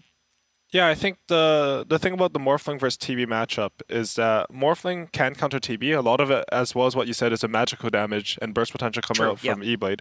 Especially that he's a teamfight anchor. Like, he will anchor the teamfight, and Morphling doesn't really do that. He wants the teamfight to be more split up. So if it comes down to it where Terrorblade and Morphling are hitting each other, you'd think Morph would do well, but it just doesn't happen that way. Terrorblade's stacking is too good, meta's too strong. Just something's like weird about the matchup in that sense. I think Sunder really helps. And then also, like, any hero that has high stats, any hero that has good illusions, Morphling obviously picks a Manta, Luna, like, TB just spawns a 100% version of themselves that they can't hit with his Q. So that always turns the matchup as well. TB's just like the ultimate anti-carry. Even if you're the anti-TB hero, it's like, well, your anti-TB is still a carry, and TB's the anti-carry, so good luck. And none of these games exist in a vacuum also. No, they don't.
that aggression, but they've gotten a lot more like just stable in the way that they hit their big timings, and then boom, they're not going to look to make a mistake. They're going to look to be a very clean game and just close it out. And hey, look at the draft, right? We have Bristle, Razor cores. Yeah. That's all about looking to get an advantage and end at a relatively early time. No, yes, and sort of specifically the Bristle and the Pugna. You know, these are very much heroes that we haven't really seen other teams play with that much. Whereas, you know, Vici Gaming, on the other hand, their whole lineup, you know, these heroes have sort of been played across the board. You know, Silence has sort of more recently started to move up in value. A lot of teams starting to look towards that. But everything else from Vici Gaming, it's just sort of top heroes of the meta. Yeah, especially like the Magnus that they slipped in later on in the draft, which we saw, of course, last series. It went up to first pick. It became the most high priority pick. So, yeah, we'll see how that's going to end up playing out, and we'll see if they, like they mentioned about timings, if Silencer does start to fall off too, right? Because I know they have, like, Vici's late game is extremely strong, but we've seen time and time again, Silencers around that 35-minute mark, they start to struggle. So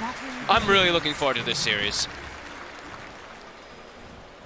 And let's see how these lanes do play out, because I've been seeing so many times GPK, especially on Razor, lane dominator. Sure. That's just what he's been known as forever, especially into these melee heroes. Sure, Void Spirit, you've got ways to play around it in the mid game especially, but lane is still going to be quite complicated. Absolutely, yeah. GPK definitely having himself in a situation to make Ori's early game rather hard. We'll see how well Ori plays himself into it. And let's see how the Phoenix does too, because they did pick it relatively early because of that Tiny. We know people have been talking about the matchup because of attack speed, slow, Sunray, Egg. It's all pretty damn good versus Tiny. However, into Silencer, right? It does feel like the Silencer has a pretty good position in this game versus both the Phoenix and the Pugna. These are like anti-savers, globals that can't get the heals off to protect Nightfall in some situations. So, yeah, this should be a lot of fun. And for Nightfall as well, so the carry Bristle. How does that sort of fit into the meta that we're seeing? Like, is this sort of a concept that you feel VP could really show us the strengths of, you know, against the types of Dota that we've been seeing teams play, or at least most of the teams play? They're one of the only, if not the only teams playing it. So that is a great question. I mean, just something that they really like to play. Nightfall might just feel very comfortable on it with the team.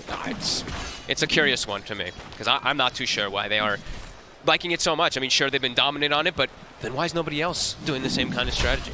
So, and I mean, it's also Silencer, right? So, but that's the thing. He's going to have something to dispel, right? Otherwise, these fights, surely the damage, the duration, it adds up. It's not going to be fun spamming your spells when you've been arcane cursed. No, definitely not. They have 2 Lotus Orb buyers, at least 3 Lotus Orb buyers on their team, maybe even more than that. They could even prioritize one on the Razor, even the Bristle himself. So we'll probably see 2, 3 Lotus Orbs coming out, because Phoenix is going to want one, Pugna's going to want one, Bristles probably wants one. So we'll see that in time.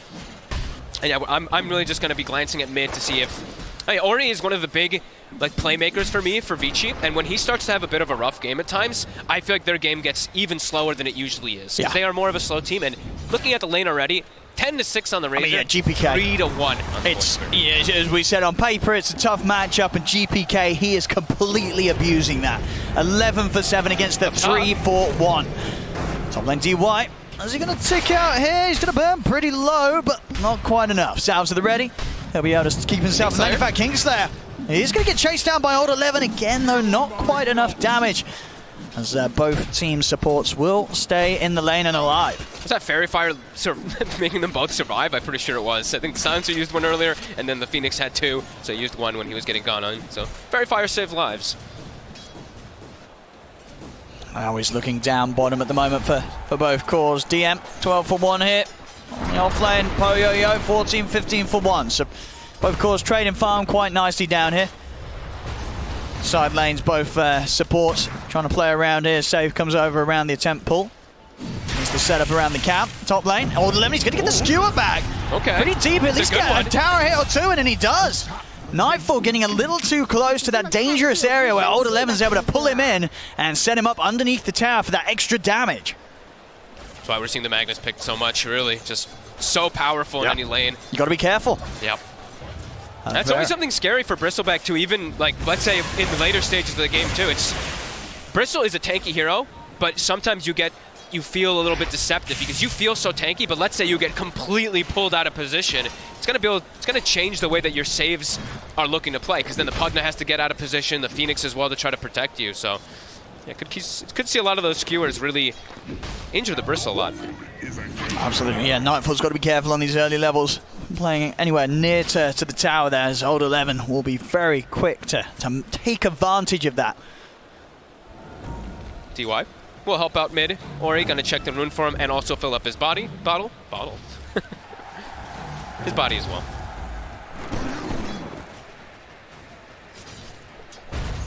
Mid lane, starting to catch him now, Ori. Yeah. It's sort of this sort of pace now where GPK has been sort of visiting the jungle a little bit, looking towards neutrals as well. It's giving Ori a bit more of a chance to close that gap here. It's just still such a challenge. He can't even walk out. Yeah, the poor guy. Ori's just like, all right, well, I just have to tank this. You know, I'm getting my levels, and that's kind of the most important thing he has to do at this point. Rest of the lanes are going well, as we mentioned for Vici.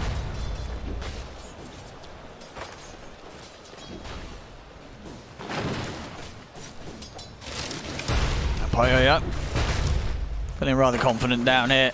DM on his own doesn't really pose too much of a threat against the Tiny, especially with the support sort of beginning to drift away from that bottom lane. PYW though is eating quite a lot of harassment. Save if he gets another blast in, it's going to be close, but PYW just enough HP to get out of harm's way. Top lane Old 11 trying to get it onto Kingslayer, not going to be the case, and it's getting to the stage now where this top lane, now the levels are in, level 4 on Nightfall, they've got to be very careful about how they extend him for Kingslayer, as Nightfall will be able to turn around any drawn-out engagement between the two lanes here. Yep. A little bit of a mistake there from DY, not layering the curse in the last word properly though, so you can get that extra damage. Did mess it up a bit there on Kingslayer. Supports. Looking to check runes a bit more here. Save even looking to play around mid. Guess feeling that he doesn't need to help DM too much in the bottom lane since we are seeing so many support rotations. PYW hasn't really been playing the lane too much. And speaking of PYW, we didn't really touch too much on the Snapfire this game. Of course, a super popular hero that's been getting picked up more and more, but also a lot of uses in this game. Little Shredder can always be pretty decent versus Bristleback, of course. You know, a little bit of extra minus armor when he's lacking in the early game, but of course, versus Phoenix and versus Pugna, it's going to be quite useful. The Little Shredder versus the Pugna Ward versus the Egg, but also even just Mortimer Kisses versus a hero that does get decrepified in later stages. So PYW should have a pretty good overall game if he's able to actually position himself properly. Absolutely, we're going to have to see some very careful placements here of both of those spells to, for sure, to sort of force Vici Gaming to spend time finding them and getting that set up indeed for the Snapfire. Ori's completely caught up. He's actually only 50 gold behind the Razor. And this is pretty impressive. What's the XP looking like, though, between them? Was halfway through level 6 on Ori, and then GPK still about a level ahead. So he's picking it up, but as you say, the recovery, it has been there for Ori after a very tough first few waves in the matchup. You know, this is quite clearly something that he's had to deal with quite a lot of times before. The man's got quite a few games on the Void Spirit. He's almost certainly bumped into Razor, quite a large number of them. GPK is looking to make that first move bottom. Haste Rune. Oh, here we go. See if he's able to get the chase down onto Poyo. How will Vici Gaming react? Poyo turn with a quick avalanche, trying to hold GPK back, but GPK is able to maintain the connection of the static link. He's into the trees, that Poyo, and it's pretty deep, but GPK's got the damage. The maxed out plasma field's able to reach in, burst him down. A successful rotation here for the Razor. And successful rotation from the supports earlier from VP to secure that Haste Rune for GPK. Ori did not choose to even make the counter move though, since it is a hasted Razor. He's just like, whatever, I need to catch up my game. Razor's going to look to gank on the side lanes. He's going to get some big benefit from it, but yeah, I'm catching back up. I'm hitting mid tower a little bit too. So. No, for sure. I looked at the time as well. I'm not quite sure what he used it for earlier, but both of his Astral Steps were on cooldown. Okay, so just maybe pushing lanes. Yeah. Or farming some stack or something. I think so, yeah. Which did mean he wasn't quite in the shape that maybe could have turned up to that bottom lane. And we are seeing, like Insania mentioned, it's dire. Stacks, stacks, stacks. Kingslayer is already starting the triangle. This, not the usual triangle, but it is warded. So Vici is going to be aware. They are... And they know what's happening. I mean, with Empowered Astral Step, they could take these pretty quickly.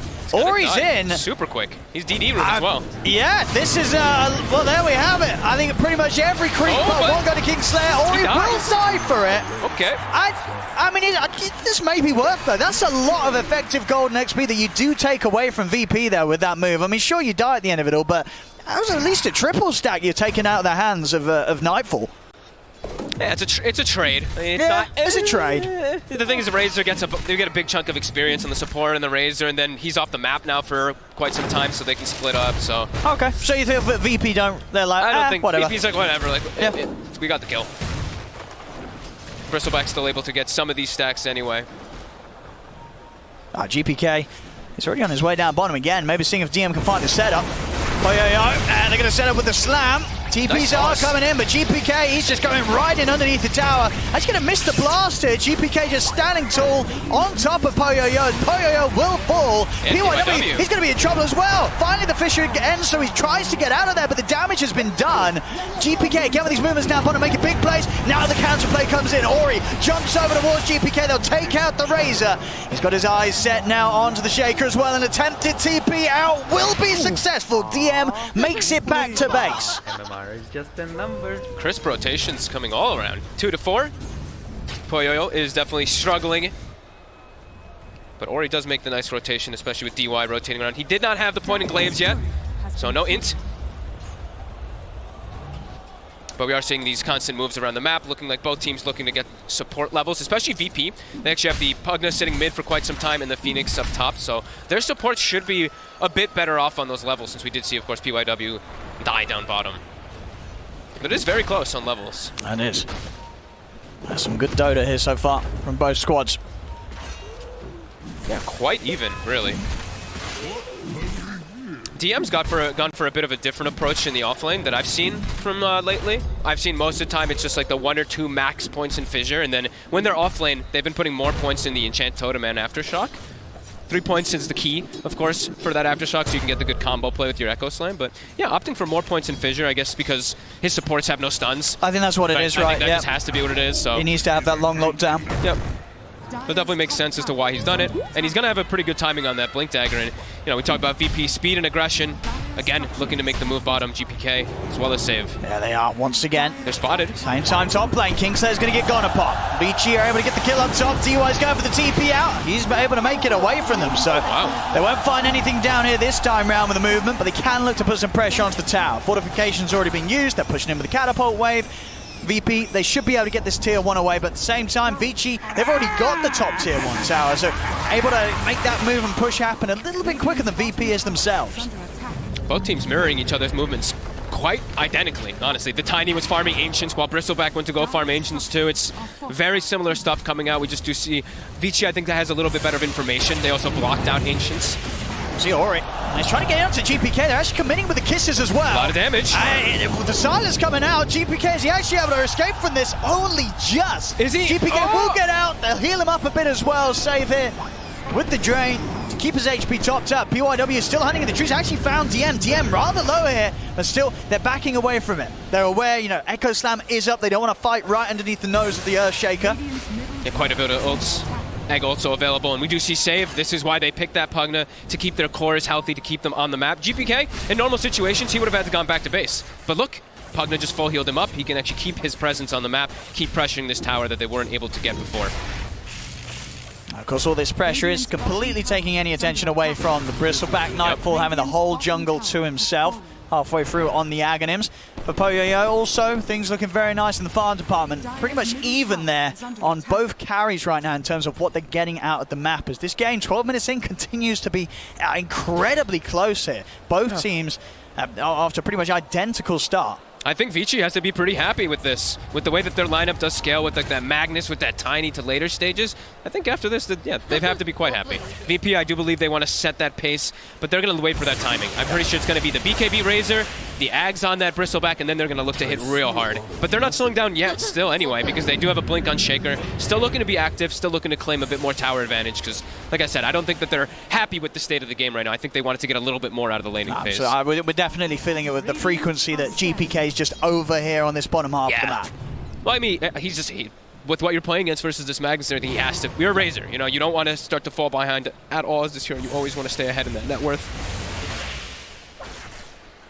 Will start to show himself mid, and it does seem Vici Gaming doing a good job of avoiding getting caught by the jump from DM. And they're continuing to farm like really well. Even PYW seem like just jungling as the Snapfire. He's already got his medallion. Yeah, both sides, like I said, getting quite a lot out of the map. Old 11, progress for him, 1500 on towards his blink. Yep. The next big timing for him, and it will make things a little more hard for sort of VP. When you look at their 3 cores, all wanting to get in the front of the fight. If they're not aware of Old 11's positioning, there's a high chance he will be able to come in with some big RP counterplays in these team fights. And they have global too, so they can pick and choose their battles really nicely. They can also look to disengage if they see a bad fight, or they can just stop egg. That's always going to be one big thing that they see. You see the Phoenix diving in, you can just get these eggs off most of the time. And with the new Yules picked up on Ori, as well as an Arcane Rune, they're going to look to get active. Seeing this Pugna pushing down the bottom lane. They might actually get the jump on DM here. DM, he's not going to expect them coming in from this angle. The Remnant's actually off the mark though. DM, he knows with the Remnant missing, he's going to try for the TP out, but PYW is there to turn up and put a stop to the escape with the cookie. See them try and go for Old 11 top. He's got a TP, anything to stop it? No, there is not. Old 11 makes it out. If there's no Shaker there, I think Vinci's going to start recognizing. No stuns on VP if he's not, so just can quickly TP out in most situations. And as we saw, same not to be said for VP, trying to get out there after a missed Remnant, but VG Gaming, they've got many more ways to put a stop to those kind of escapes. Yeah, they even had the Yules in case of anything if PYW wasn't there, so definitely lots of different ways to set up. And still looking to get aggressive, checking out the Ancients. Now finally getting a small gold lead on the side of Vici because of the way they've been able to move around. But 200 gold. And that's when I'd imagine we see a huge increase in pace from VP. They've been still trying to make these, 2-man plays, 3-man plays perhaps around the map, but yeah, BKB and Aghanims is going to come out, and I assume they just either look for a fight or just walk into the pit and force some action from Vici. Oh, you think they might go straight for the Roche before one of the extra tier 1 towers? Now, like, bottom? They're going to jump in, but the global is going to break the combo completely. And now Ori, he's just going to go jump back over towards save, cut down the Pugna. And yeah, well, this is going to be hard to make moves. Anytime the global's up, you know DY, he'll be ready to respond in an instant with the global silence. That's always the scary thing about like making moves. That's why I thought perhaps, maybe they force some type of ultimate, some type of weird fight, and then they go straight for that Roshan, and the timing's there. So Nightfall's got it. He's going to look to get the jump in onto DY, and DY, he has been caught a little too close to the rest of them. Not quite able to back up in time with the rest of the team. DY getting caught out a little bit there as he, I guess just wasn't quite prepared for VP to come straight back on the map and come down there. Now it's that kill onto save. Mid lane, Nightfall starting to show himself now on the other side of the map. He's ready to turn up and go, as you say, with the Aghanims complete. See what sort of moves VP can make around them. They don't have the Echo Slam, but they do still have the Supernova. Something I think, oh, wait a second here, as 11 will get away, but something that I think that they might have to also watch out for is Aether Remnant turns Bristle back around. So they can actually make him face their team. Whenever they do get their timing as well with the Tiny when he feels like he can fight, he's getting closer and closer towards Silver Edge. There's going to be quite a lot of ways for them to perhaps deal with the Bristleback. No, for sure, yeah. If he gets turned into a full combo from the Tiny from Poyo-Yo, it's going to hurt still. Yeah. Vici really looking to set this defense around this mid tower. And she's going to go straight to work him with the kisses. As the dive comes out, but he is, maybe with the heals should save. No, it's not enough. The damage is done. Kingslayer to fall as they try and fight, but this nice ward here from Vici Gaming, giving them this great vision to stop VP from trying to make these moves. They know that VP, with the way they've been playing on the bottom half of the map, they're going to try and come and approach the mid lane from this angle. Their vision is there ready to prepare for that exactly. And they went the Veil as well early on. DY gets it at as a 5 position. That's a very good timing for his Veil. He has good damage, and as we see there, this is one of the reasons why Silencer has always been sought after versus Phoenix. Most of the time, you're still not going to click the dive, but he did click the dive, so you come right back. The last word will always bring you back to that position, of course. 2K lead. And that was, as we mentioned, a bit of VP's timing. Now they have the BKB finished on the Razor, so they smoke up again, still looking for that fight. Echo up in 10. Yep. They really want to persist for this they have to, as you say. If they're not making the hits now, Vici Gaming are likely to run away with this match as the minutes pass. Absolutely. VP's got to get something done right now. See what they can get around the mid. Again, they're trying to look at the one point, a bit split up really. Kingslayer and Nightfall, they've gone to find the mid. The egg is going to be taken down. Nightfall's over PYW. This is a completely split up play. The rest of VP, they're trying to get it onto Poyo-Yo. They will get the kill on the Tiny. Nightfall, he has been left to fend on himself, and it's okay. He's still very much big enough and tanky enough that Vici Gaming couldn't really deal with him. So a split up fight there that VP forced, but it ends up working out. They get the tower, and they are able to take down Poyoyo, whilst the rest of VG Gaming's trying to deal with the 2 members of VP. Nightfall. He's got a lot of Arcane Curse stacked up on him. So with a jump forward, old 11. Quick skewer back and a jump over with the Astral Step. Nightfall will pop. I'm surprised he just walked in like that. He kept spamming his quills as well, too. With the Arcane Curse, he gets the last word put on him, the Veil. It's a lot of damage. It does start to build up until you do get ways to dispel it. And how close are they to any of those? Are we seeing anything come soon? Not really, no. They're very far away. That's true. Your anger is useless. He's going to go for his own BKB instead, so his teammates will have to get that Lotus Orb to protect him, but Vici's got to be real happy with the pace of the game. Even though they did lose their Tiny a few times, like Ori's almost got an Aghanim done on Void Spirit. No, for sure. I mean, yeah. Now it's more silences to deal with inside the fights too, as TM. They're going to use the global. In fact, Ori's going to look to use that coverage of the global to turn things around onto DM. Oh boy. Very nicely done here by VG Gaming, and it really was, as you say, they lose Tiny, but the fact that they do end up getting Nightfall at the end of it all pretty much makes that whole move for VP completely redundant. As VG Gaming just continuing to grow this lead, and VP, I mean, it really does seem like they are going to just have to continue to try and fight, but every little mistake and misplay, it just means that the preceding fight is going to be so much harder. It's just not getting any easier against VG Gaming, and the only way they can come back in is by looking to turn up for the brawl. Yeah, I mean, they already have Silver Edge done. The Tiny's online pretty much. He's got the 2 items done. VP, they did hit that 1 item timing that BSJ was mentioning on the panel there, but I think Vici's so happy with this game. Aghanims is done for Ori. They've got Silver Edge on Tiny. He's going to be able to buy shards soon. Everyone is pretty damn online. I think VP's in some trouble unless they start making some big plays happening soon. They've got to have a big move come out next. Here we have it. Smoke up. How long to the Echo Slam? Not quite up yet. 2 seconds. 2 seconds. It is a level 1 Echo, and he's about to hit 12. So usually you want to wait for that 12 because you get that 20 seconds removed and quite a bit more damage. But I don't think he can wait for it. There's no global for a minute. So that's something. They're going to jump DY. In fact, just dropping the Echo on him. Get rid of that pesky silencer. Okay. So is that like them trying to get an option open for Roche? I mean, if Nightfall's ready to go for it. The Kisses are down 2 for 30. They want another kill before they try for it. It looks like they do. DM.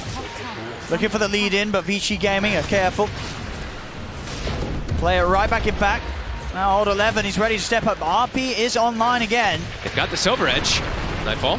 I mean, they're in. DM is going to try and lead him, but immediately getting caught out by the silence. Jump over to the side. Ori looking to take down DM, and with the help of old 11 and his skewer, they should be able to do so. DM ripped into position as they take him out. That's DM gone. DY back in the game now. VP having a fight 4v5 if they want to keep this going. Nightfall and GPK, they're thinking about returning to the action. They're back in. They're on top of DY. DY has been caught on the front, but the Yules will hold him back. Jump forward. Old 11. RP gets him right underneath the tower. Catches GPK. Raising a ball. And might even get more. They turn him around with the Remnant. They get the grab. There's the Silver Edge hit. Toss up Poyoyo. The damage not quite enough immediately, but Nightfall, he's falling ever so low. Save will be able to top him off slightly, but it's just the 3 of them, Kingslayer, Save, and Nightfall having to go on the retreat right now. Oh, VP is struggling. They can't get the catches they want. They can't go for the plays either because they only have 1 stun. They only have, well, 1 stun from the Shaker. He's the only one who's really got the actual disables. They catch the Tiny on the left side of the fight. He's linked up. He just TPs and resets the fight, comes back in afterwards. VP tries to catch up to the rest of the team. A global comes out. It's really hard for them to get into these fights successfully, especially if they don't have the Echo Slam. DM, I think, has to be a little more patient. I don't think he can waste an Echo on a silencer in these situations, especially not the 5. I think he just feels that he has to, as you say, because of the fact there's nothing really else to initiate with. It's hard. Sure is. And like we mentioned, the game for the supports, it's all about those Lotus Orbs versus the Global, but as we mentioned, Ori having such a good game, they've got so many different forms of silence now. He's got the double pulse as well that he can play around with the Globals post after they use the Lotus Orb on themselves. Still only a 4K lead, but VP, you can feel that they definitely wanted to be in a better position now. But with these ultis on cooldown, walking into the pit. I mean, they're looking at the Roche. They're going to try and give it a shot here. Should kill it fast. And without Kisses are down for 15. Yeah, Vici Game is a little split up. Jump forward, DY, he's going to actually get caught. This is the perfect way to start the fight. Silencer is out of action. It's a big grab. They're still smoked, waiting for an opportunity. They still want to try and make the steal here. Vici Gaming. Kisses in 2. They're going to try for it, surely. There's the buyback jump for Rory, the supernova coming out from the side. Roshan, it will die to VP and Aegis into the hands of Nightfall. At the same time, they get on the hideout, 5 POW. Ori, he's trapped in the river. He's going to use himself up for now. By time to get the dissimulate off, can he jump to safety? He can. We'll get over to the side for save. He's there with the decrepify. They run down the Void Spirit. Ori, he will fall. 3 dead. Vici Gaming Poyo will manage to TP out. But VP, they come back with a mighty punch in this game, getting the Roche, Aegis secured, and now Vici, they're having to run. DY brought back for this, they'll be able to kill him off again, as VP have managed to battle themselves back into the game. Exactly what they needed to. As soon as they saw that even the silencer buyback, they just popped their ults. I saw even the Phoenix, Kingslayer just instantly pops Egg, even though it's in an awkward pick, it's just to secure the Roshan and DM. Very nice Fissure. The Echo Slam as well, catches the Snapfire, Fissure blocks off Ori, causes disarray amongst Vici.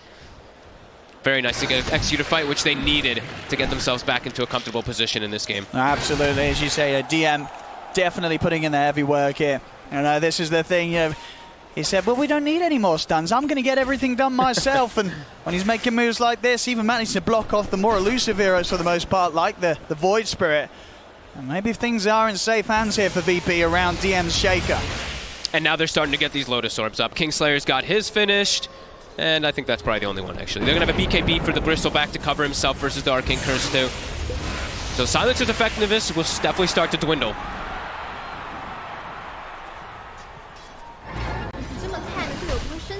VP. We want to keep the action going. Nightfall ready to lead the charge down the mid. Quick poke of the mid lane.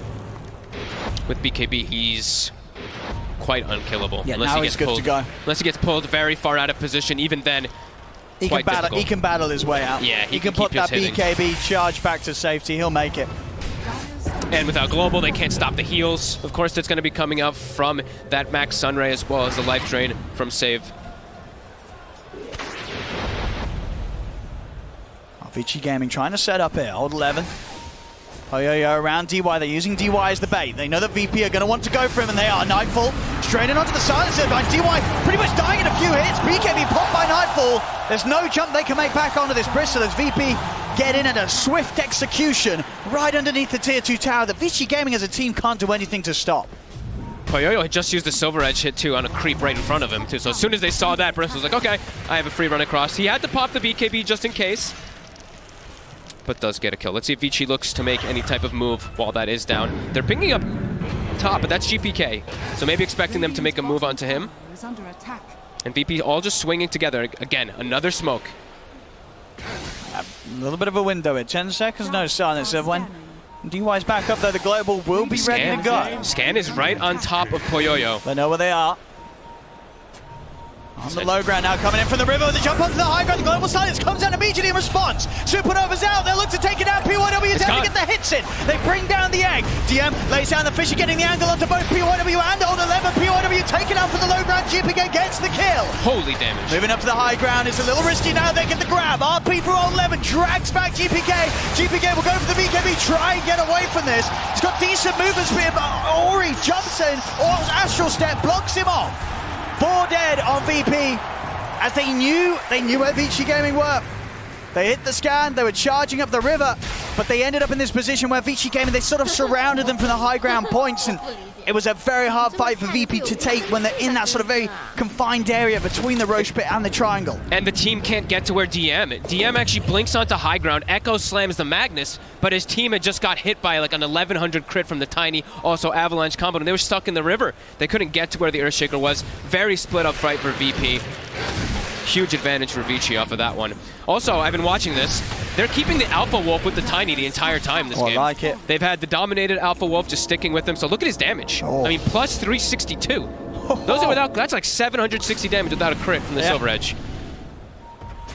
Absolutely. DD has here on Nightfall the rest move. They have got vision on this Tiny. Nightfall. See if he can chase down Poyoyo. He's holding BKB. He is. He's still got ways to get out of there. Cookie as well. Jumps him back to safety. They keep it cool. Vici Gaming. Or he's actually looking for the wraparound on the back lines. jumps in straight away on a save. The kiss is coming out from the high ground. That's one down. Goodness. The break hit. He immediately has to put the BKB and run. Nightfall's got to get out of there. DM's going to go down. Nightfall will manage to TP out.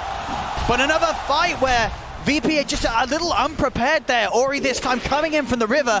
They weren't ready for him to catch them on the retreat and just kick off that fight as aggressively as Vici Gaming were able to do so. And the damage from Poyoyo, he 2/3 of the HP from the Bristleback. Just from one swing, but the Echo Saber crit, of course, from the Silver Edge. That's so much. That is problematic, as we said, for VP. 7K lead now, back for Vici Gaming. That sort of old Roshan escapade that VP were able to hit back with. Nothing more than a distant memory here in this game as Vici Gaming back with full control. And look, the Alpha Wolf again. It's just sticking with Poyoyo. Empower plus Alpha Wolf looks pretty balanced on Tiny. Look at this. He almost two-shotted a Bristleback. Yeah. That was without the Alpha Wolf, where two is still up top. I mean, what do you do? What do you do against it? He's definitely going to need some armor on the Bristle, because right now I still only see him with like 14. So I think he's got to get a little bit more to counteract some of that damage. He is just going straight for S and Y for the time being, but really needs that plate mail soon. Bottom lane, Vici Gaming ready to start pushing in themselves. They know their strength right now. Quick poke at the tower and then a backup and smoke. See if they can catch VP whilst they're split up across the map again. They got global again. Every single time that they've had global, or almost every time they've had global, the fight has gone successful in their favor. Poyoyo leading the charge. Oh, it's gonna hurt. Oh, it's gonna hurt. They're in the RP, and there's the damage follow-up. Poyoyo, few swipes, and as VP4, global comes out, skew over from all level, 1,293 damage crit there. GPK, the only one making it out. But my goodness, they get the setup here and allow Tiny to just follow it up. Poyoyo, they're just crumbling in the palm of his hand here, VP. This is just so much damage that he does end up getting from all this. And that was the Bristle, by the way. Two-shotted, or three-shotted by the Cleave. And the global again to cover, perfectly coming out from DY, so there's not even any follow-up that VP can go for. 12K lead now for Vici. Having a firm grasp of this game. How do they stop this, Tiny? Look at this again. Just a perfect one. Beautiful RP, no hesitation from 11. They're just dead. They're dead in the RP. 2 hits, one hit's half the HP, really. It really is.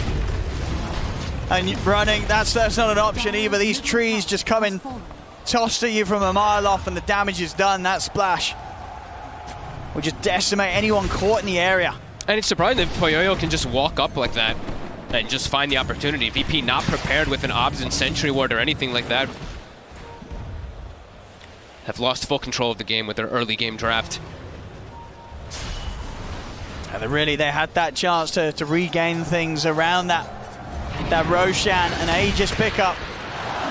They're going to have to try to get it again. That's the one thing. It's like VP, they have to try to get some type of successful fight while Global is down. They have 20 seconds to try to find it, and hope to God for them that they find a Roshan afterwards. They have 1 minute and 50 seconds until it does respawn, and there's already a Dominator creep waiting in the pit for Vici. Vici's already knows, too. They're backing up quickly. DY in a super defensive position. 11 jump. Straight in Echo. Old 11, he's going to be the one to be caught. Has got buyback available, though, if he feels necessary. Poyoyo's thinking about GPK in the bottom lane. Ori as well. Look, again, coming in from this angle, always sort of keeping VP sandwiched between the rest of his team and himself. GPK. Be able to back up to the safety of his teammates, or at least the relative safety. He's got to bail out. Only 700 HP, has to get healed up. Global back online. 50 seconds, though, for Magnus, and as we said, still 70 seconds on that Roshan. Again, Alpha Wolf will go back to check the pit. And a DD rune is inside of Ori's bottle.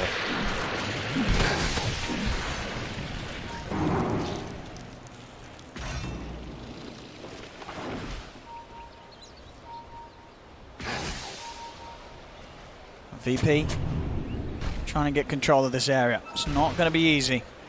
And as it looks, they're not going to have to use the buyback here on Old 11. He will be back up in time. 40 seconds still, so Get an update on that Roshan. I actually like that Kingslayer went for he picked it up about like 2 minutes ago, but picked up a pretty early gem. I think they're starting to feel the game's getting a little out of control. They have to know exactly where the Tiny is in all situations. They have to know when there's any vision on them, because if VP doesn't start the fight with Bristleback charging in, Razor linking, and it's actually Vici who starts it, I think the fights are just going to easily be Vici's every single time. So they have to have a good vision, good control of vision in this game to be able to get those initial jumps.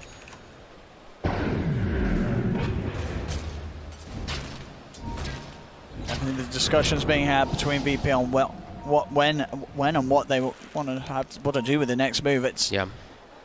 They're running out of plans here. It's not an easy game to swing back.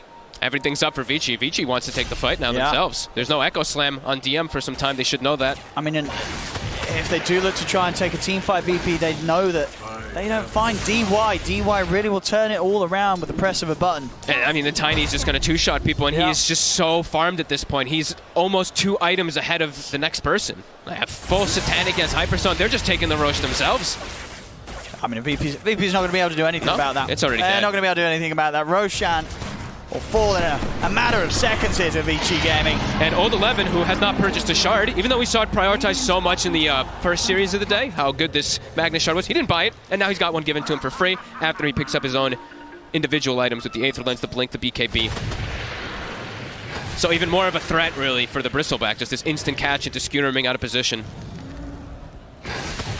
VP has to be so cautious in these next few moments.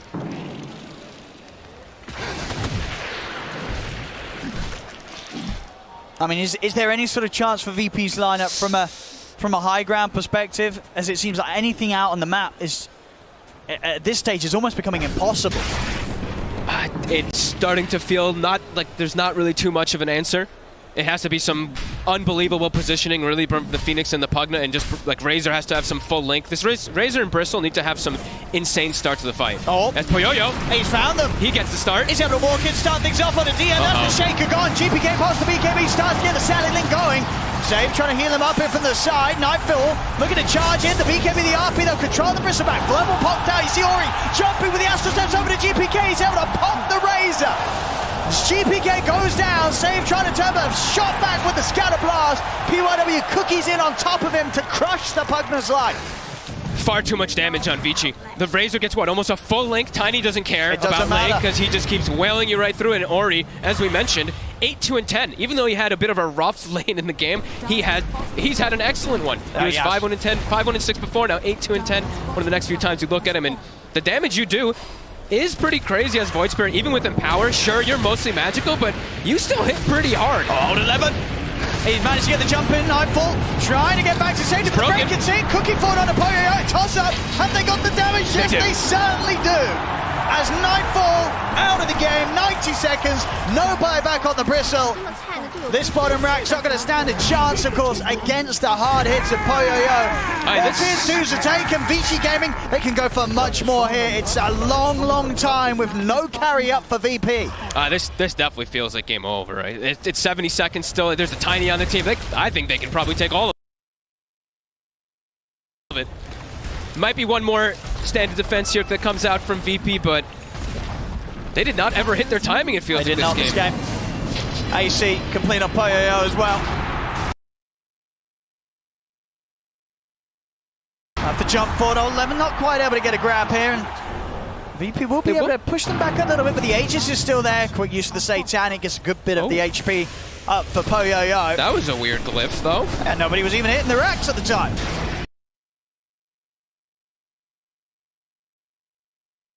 But as it is, Glyph now gone.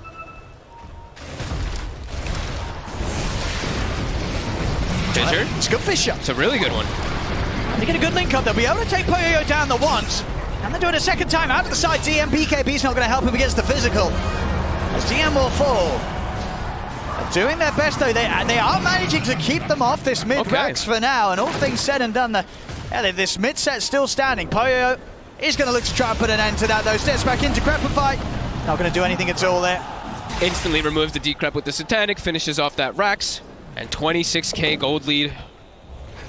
Just continue to look harder and harder for this Bristle and Razor to do much of anything. Yeah, it is. Even though they've even started picking up the plate mails and stuff like that, but just the sheer damage that's coming out from Vici is just far too much for VP to hang on to. And yeah, they're saying Silencer is missing, so I'm thinking that they're probably like, damn, this Silencer actually ruined our entire idea of the draft. Because ideally, the way they wanted to play, the way they have throughout the tournament with this Bristleback is he just becomes unkillable because they have these heals that come out, but you can't. Even if you have the Lotus Orbs, it doesn't matter because the initial is going to get stopped. And they just die so fast. And now, speaking of dying fast, there's a DD rune on our Tiny, so... Yeah. He's going to be hitting for over 1,000, critting for 1,900, just about. Uh-oh. Hot and bounties. That's going to hurt. Well, good luck to VP in the next team fight. Maybe they blow up Ori. Let's see what they can do. Uh-oh. There's the global. BKB comes down from Tian. They'll see if they can lock down Ori. You got Poyo already coming in for the side. Ori's going to be able to get out there. The jump on Levitt with a 3-man RP. Poyo lays down the damage. Nightfall trying to run. Heal for a 1,700 damage hit coming out there to end Nightfall's life. GG called. VG Gaming, this first game of the series, it's all theirs.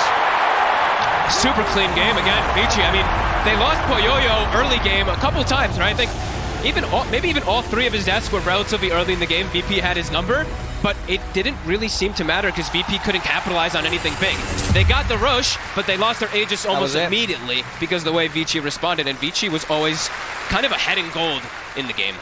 Yeah, I mean, that was a pretty scary showing from VG Gaming. I mean, as we say, though, it was clear to us, and I think clear to VG Gaming, what VP wanted to do with their timings. And, we have seen VP, they are a very versatile team. There's a lot of different ways they can approach Dota. I don't think this sort of approach is going to work against VG Gaming, especially if you're letting them get through the caliber of heroes that VG Gaming got through with this lineup. Vici's seen this before. They adapted. Insania was the one who called that silencer and everything, too, so I think VP might have to bring back a new strategy. I think so. Well, we'll see what they're able to change up in Game 2, but as it stands, ladies and gentlemen, Vici Gaming with a very impressive Game 1 victory against VP. Well, we just saw the end of game number 1, and on this panel, we had 2 VP bandwagoners and 1 Vici believer. Gods, why are you so right? I think that game, we saw VP not really play to their strengths a bit. I feel like they're meant to be the team that really tries to dominate that early to mid-game stages, and the Bristle, I guess, they had this right idea where their timings come online faster, but it just felt a bit too passive at times. I feel that in this patch, you either pick Tiny, ban Tiny, or there's no way that you play against him with a draft that isn't good against him. And I don't feel that Bristleback is the right hero against a Tiny position 1. Sincerely, if nothing else, because of the item build that he goes for. You're always building that Echo Saber and Silver Edge, and eventually you come to the situation that happened in this game in which Tiny, he's 3-4 shotting you in one single RP with that Empower. It was not only that, you're playing Bristleback into Void Spirit who's turning you, so you're always taking damage from up front. You're playing versus a Silencer that's constantly reapplying Curse. It truly wasn't an easy game for a Bristleback position 1. Silencer did 13k damage. That's a lot for Silencer. I think 13k, 12k was dealt to Bristleback because he... Is it? Okay. So, yeah, I mean, I'm a bit surprised that they decided to pick Phoenix into Snapfire and also Bristleback into Silencer. Kingslayer was a bit surprised how it seems like dive work once there's a last word used on him, because he did a full dive and was like, maybe I'll stop. Whoops. Come back to the end and die. Silence. You can't use the egg. They needed Lotus Orb. They needed Lotus Orb fast, but if you're not making any moves, no one's going to, like, position 4 and 5, they can't get the gold and you can't get it.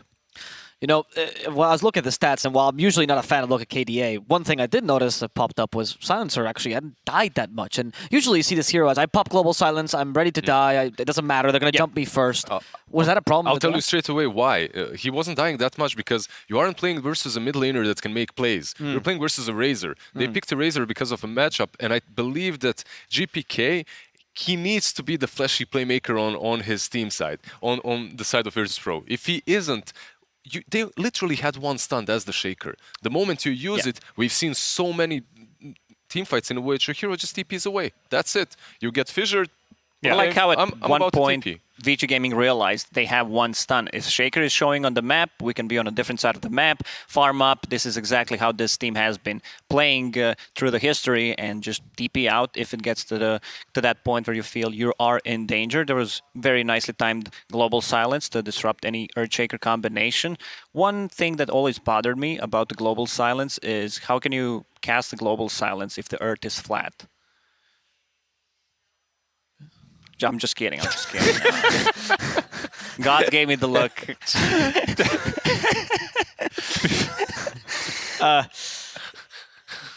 Moving on. There's Move on. Earthshaker who roams around the Earth. Yeah.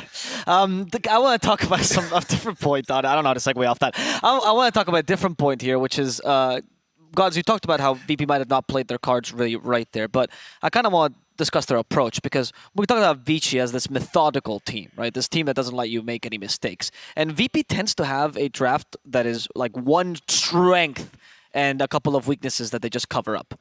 Is that the right approach against Vici Gaming? I think for VP, they need to not over-prioritize the lanes. You mentioned, Lizard mentioned the Razor pick and what that does to your draft, where it's like, okay, we're going to win the lane, but these mid-heroes that lose their lane slightly always seem to catch up, and then they're making plays. This Void Spirit was pairing off with the Snapfire. That's what Vici Gaming did really well as far as their strengths go. They hit level 6 on Snapfire, would be hiding in the trees, Void Spirit jumps in on someone and just gets a kill with the Mortimer's Kisses. Again and again, that would happen. So I think for VP, they need to figure out heroes that enable their early game, but not just based on the laning stage. I know, Lizard, you have some inside knowledge of the inner workings of VP particularly, right? I know you knew some of the older players in the org and how they think as well. Yep. So I have no idea about how this new squad is working, because they call themselves or find themselves the new generation. They don't like a K-pop group, yeah. Yeah, they don't really accept a lot of advices from the old squad, from the old players, and even though the Russian side definitely believes in the squad, thinks that they can go far, but they worry that when they match up versus these Chinese teams that they played, once or twice in their whole career, this fact that they aren't able to take advice from the oldies might come as a detriment. So you think that might be leading to this someone's lack of versatility we see?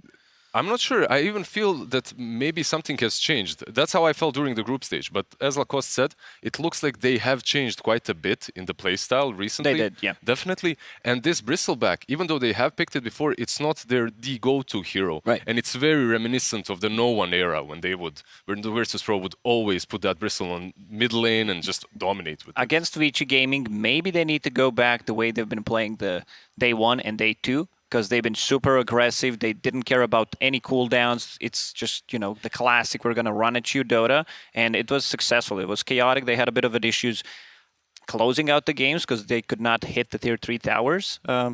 That's the lineup that they had, but maybe adjust that kind of a lineup, put in some Dragon Knight, put in possibly a Pugnut that they've been using the last 3-4 days of the group stage, and go from that. And I feel like Vici really prepared well for VP, because right from their first ban, they banned Dawnbreaker, one of the VP's heroes they did the worst on, if anything.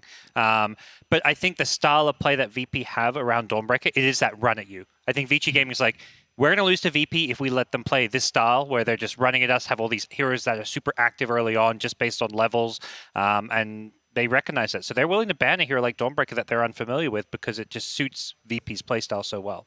And what Gods is referring to is actually this draft they used to run with Dawnbreaker, Darkseer, and Bounty Hunter, where the 3 core ideas there, where they, as you said, just run at you. And they've run Dawnbreaker in that draft with in a carry position and a 5, so maybe that flex also scares them a bit.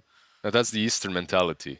The analysts back there also call it, if you don't know what to do, just smoke. Just run at them. And if you're fast enough, it's going to work. And that's what they're doing. And Dawnbreaker enables it because you have a carry that's not necessarily needed in any of team fights. He's all alone on one side of the map. Meanwhile, when you're fighting on the other, he uses his ulti, joins you, and it's very easy to make plays that way.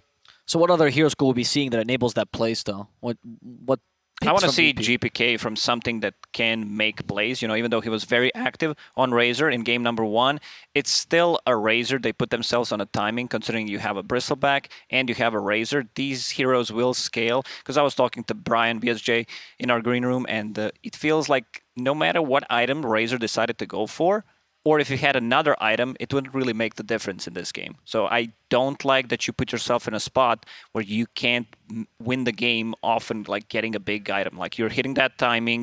Their first big timing was getting a Blink Dagger on Earthshaker, BKB, on Razor, and getting a Vanguard, maybe half another item on Bristleback, and Vici shut them down. One is playmaking. Could we be seeing GPK Storm, perhaps? I know it's a fan favorite, Lizard. Yeah, it's a pretty solid one.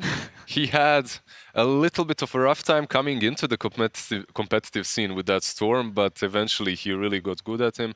I wouldn't mind seeing Storm. Yesterday we've seen a couple of series even open up with the first phase Storm. Now I'm not sure if Virtus.pro is that good with the hero itself to first phase him, but sure, any sort of a spirit, I'd be satisfied.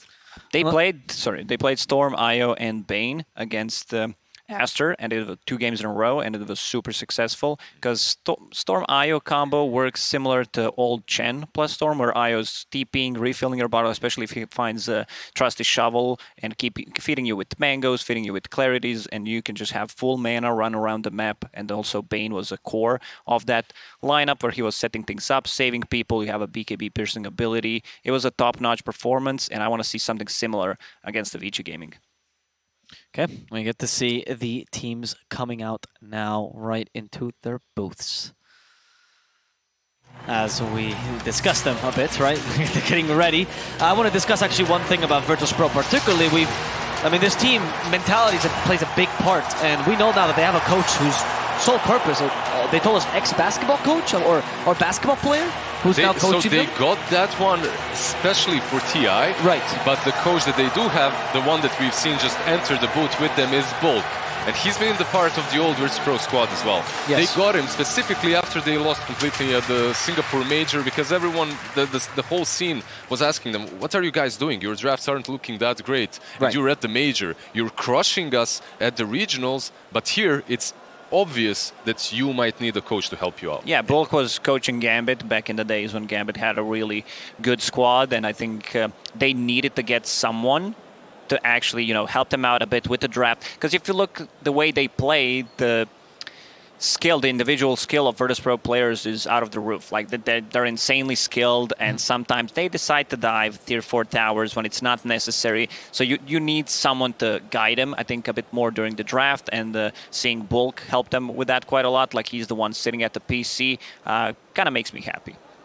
On the Vici side, you've got Fenrir, who is probably one of the the biggest Dota 2 veterans as well. The famous F5 Fenrir support duo lasted for many, many years, had a lot of success winning LAN tournaments, majors, never quite, had the success they're hoping for at TI, but they are one of the he is one of the kind of most experienced 5 positions and now coaches when it comes to Vici Gaming. And they have experienced players as well, right? When you think about Ori and DUI, they were a part of that great Starladder minor into the Stockholm Major, into the Epicenter Major run.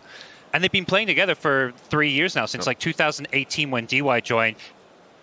Their mid Ori, he goes back to like 2017, so it's pretty rare for these players to like stick around on the same team for like four years. But Ori has always been that solid, stable mid laner. At times, like really flashy, but he knows how to get the job done when it comes to Vici. Yeah, Ori struggled a bit during season 1, which me and Lizard noticed because we worked the Chinese DPC season 1. At the start of the season 2, you could feel him play much better. Felt like the old Ori, the more confident one. And here at the international, he's showing what he's made of.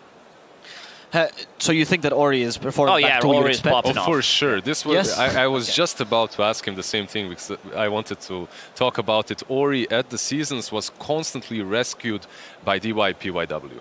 It was their job pretty much, lane a little bit and then go salvage the mid lane. That's literally what was happening game after game. However, Ori definitely has improved quite a bit. It's not that he was bad before, he just had a small slump after that 2018 and 19 run. And what we've seen at this TI in particular is that with Ori, they're not picking him like the strong lane, they're picking him the hero that's going to be strong in the game. Often Vici Gaming don't have the best laning stage, but that's just how they win games. They sit back, they wait for their timings, they wait for that moment when their opponents overstep or make a mistake, and it's usually more in the mid to late game. So they're not worried about how his lane goes as much as other teams. And this is something that I feel is necessary for a long time now as well. You can't just dominate the lanes anymore, especially when it comes to the mid lane. The side lane's alright, but mid lane, you have so many runes. You have the bounty, the water runes.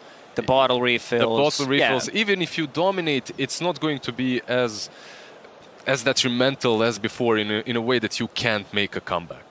So then, is Vici capable of elongating games simply because the meta allows it to right now, or are they doing something special? And if so, what? This team's just take it slowly. They do not want to rush things. If it's needed, they will stay in their base, farm up for 20 minutes. They will not go and get picked off. And this is the strength of the team, realizing what needs to be done. Their late-game decision-making, I think, is one of the best ones so far. Okay. Like, historically, what they do is just wait, even if it's need to wait for another Roche. Even if they're ahead, they will build up that advantage and then go for the one last push. I would say it's not totally passive at the same time. Like we saw last game, they made plays, but they're always plays in response to VP. Like around the bottom tier on tower, VP would go pressure a tower, feeling like they've got this early game timing. And Vici Gaming would do these really nice setups where they defend their tower with a good initiation, follow up. You mentioned like the Void Spirit jumps in with the Mortimer's Kisses. They weren't just giving away towers and playing a farm game. They were reacting to what VP did. But it's a complete opposite to what VP was doing in the group stages. They would dominate the lanes. They would be. There's a reason why every team says that these are the strongest opponents in scrims. Like when you talk to different players in scrims, they're really, really damn tough to beat. At the main stage, it becomes a little bit easier because of the nerves and whatnot. But you could see even in the group stage, they take the lanes and then they're just diving. The tier 2 is still alive. They're diving tier 3s, tier 4s. And then, they just throw that way. So I'm happy that you can see that Virtus Pro has actually also improved in that manner. Yeah, so you think, I mean, compared to the other events, they've certainly improved, but do you think they're still struggling with the pressure to a degree, just because of their playstyle? I would say that they've improved in that way as well, especially because of the confidence and the heroes that they're picking. As long as they go with their own playstyle. Yeah, they need some confidence if they want to win game 2. Well, let's see what happens in game 2 as we get started. VG Gaming versus Virtus Pro. Game 2. Welcome back to the Draft Panel. I've got Effie and Insania joining us. And first of all, what went wrong with VP's draft in the first round? I think VP had the timing they needed to play for, and I think they didn't really manage to capitalize on the timing enough, and that's kind of why they ended up, eventually getting outscaled by the Tiny. And I think when you play Bristleback, like getting those stacks going is really, really important. I think his laning phase was slightly too poor for where they needed him to be for the specific game. Do you think they're going to learn from it this time around, Effie? I think so for sure. The issue with Vici as a team, or playing against them rather, is that they have so much experience, specifically when it comes to the late game. And if they pick something like a Tiny Magnus, where they know they're going to hit this timing later and outscale their enemy team, that's dangerous territory. If you're going to play for the early mid game the way that VP wanted to with their Bristle as their win condition, you can't make mistakes, right? And one of the key heroes in slowing down Bristleback's game was obviously Silencer. It just felt like a great game for him. And they just couldn't get the Lotus Orbs in time even. Is this just history about to repeat itself? You mean the drafts? Yeah. I would imagine VP is going to take a different approach. Generally speaking, I think when you play a timing draft and it doesn't really work out for you, you actually learn a lot about your opponents because you realize where their strengths lie and where they're willing to fight you and how they're going to try to approach the game. So I think for VP, they might have a more directed draft this time around. You saw last game, they had a very flexible draft where they had a lot of options of how they want to set up their lanes, what heroes they want to look to pick it towards the end. And I think this game, they might have more of a idea of like, how do we deal with the specific heroes that we're going up against. But one thing they seem to lack was stuns. VP, yeah. Yeah, VP. But typically, you don't always need stuns in Dota. When you have something like a Bristleback who's just going to keep running heroes down, you can play around it. But I didn't necessarily feel like the lack of stuns was an issue. It was just some key decisions and some timings being missed, right? And obviously some very good fights by Vici. And now they've stolen the silence. Yeah, so now you see the adaptation coming into play, right? You play the first game, you kind of see what it is Vici wants to do. And I think they've identified that Vici Gaming wants to play around their team fights. This is going to be like the big thing. One of the big things about Silencer, right, is you can purge off the ultimate. So you try to look for heroes that don't really buy items at purge. And if you think of Magnus, This hero wants to ideally go some sort of blink into the shard, maybe even Aether Lens like we saw in the last game, but this is going to force him to spend 2,800 gold on his Euls, which will slow down his timings in the game. And you can always cancel the Snapfire ultimate. Agreed. The same goes for Snapfire. She doesn't particularly enjoy building something like an early Lotus or something like a Euls, but Vici just really enjoyed the basics of Dota heroes, right? So they understand that having teamfight ultimates are strong. So they pick that in Magnus and Snapfire. And Snapfire has a very strong laning phase, so she provides that for them too. And Vici are comfortable picking Eleven's hero in the first phase, as we mentioned last panel. And they just really liked how Magnus worked for them. So they just snapped it up already before VP could ban it out. And just that comfort and that experience is nice to see coming out of VT. Knowing about the global silence ultimate on Silencer, does that mean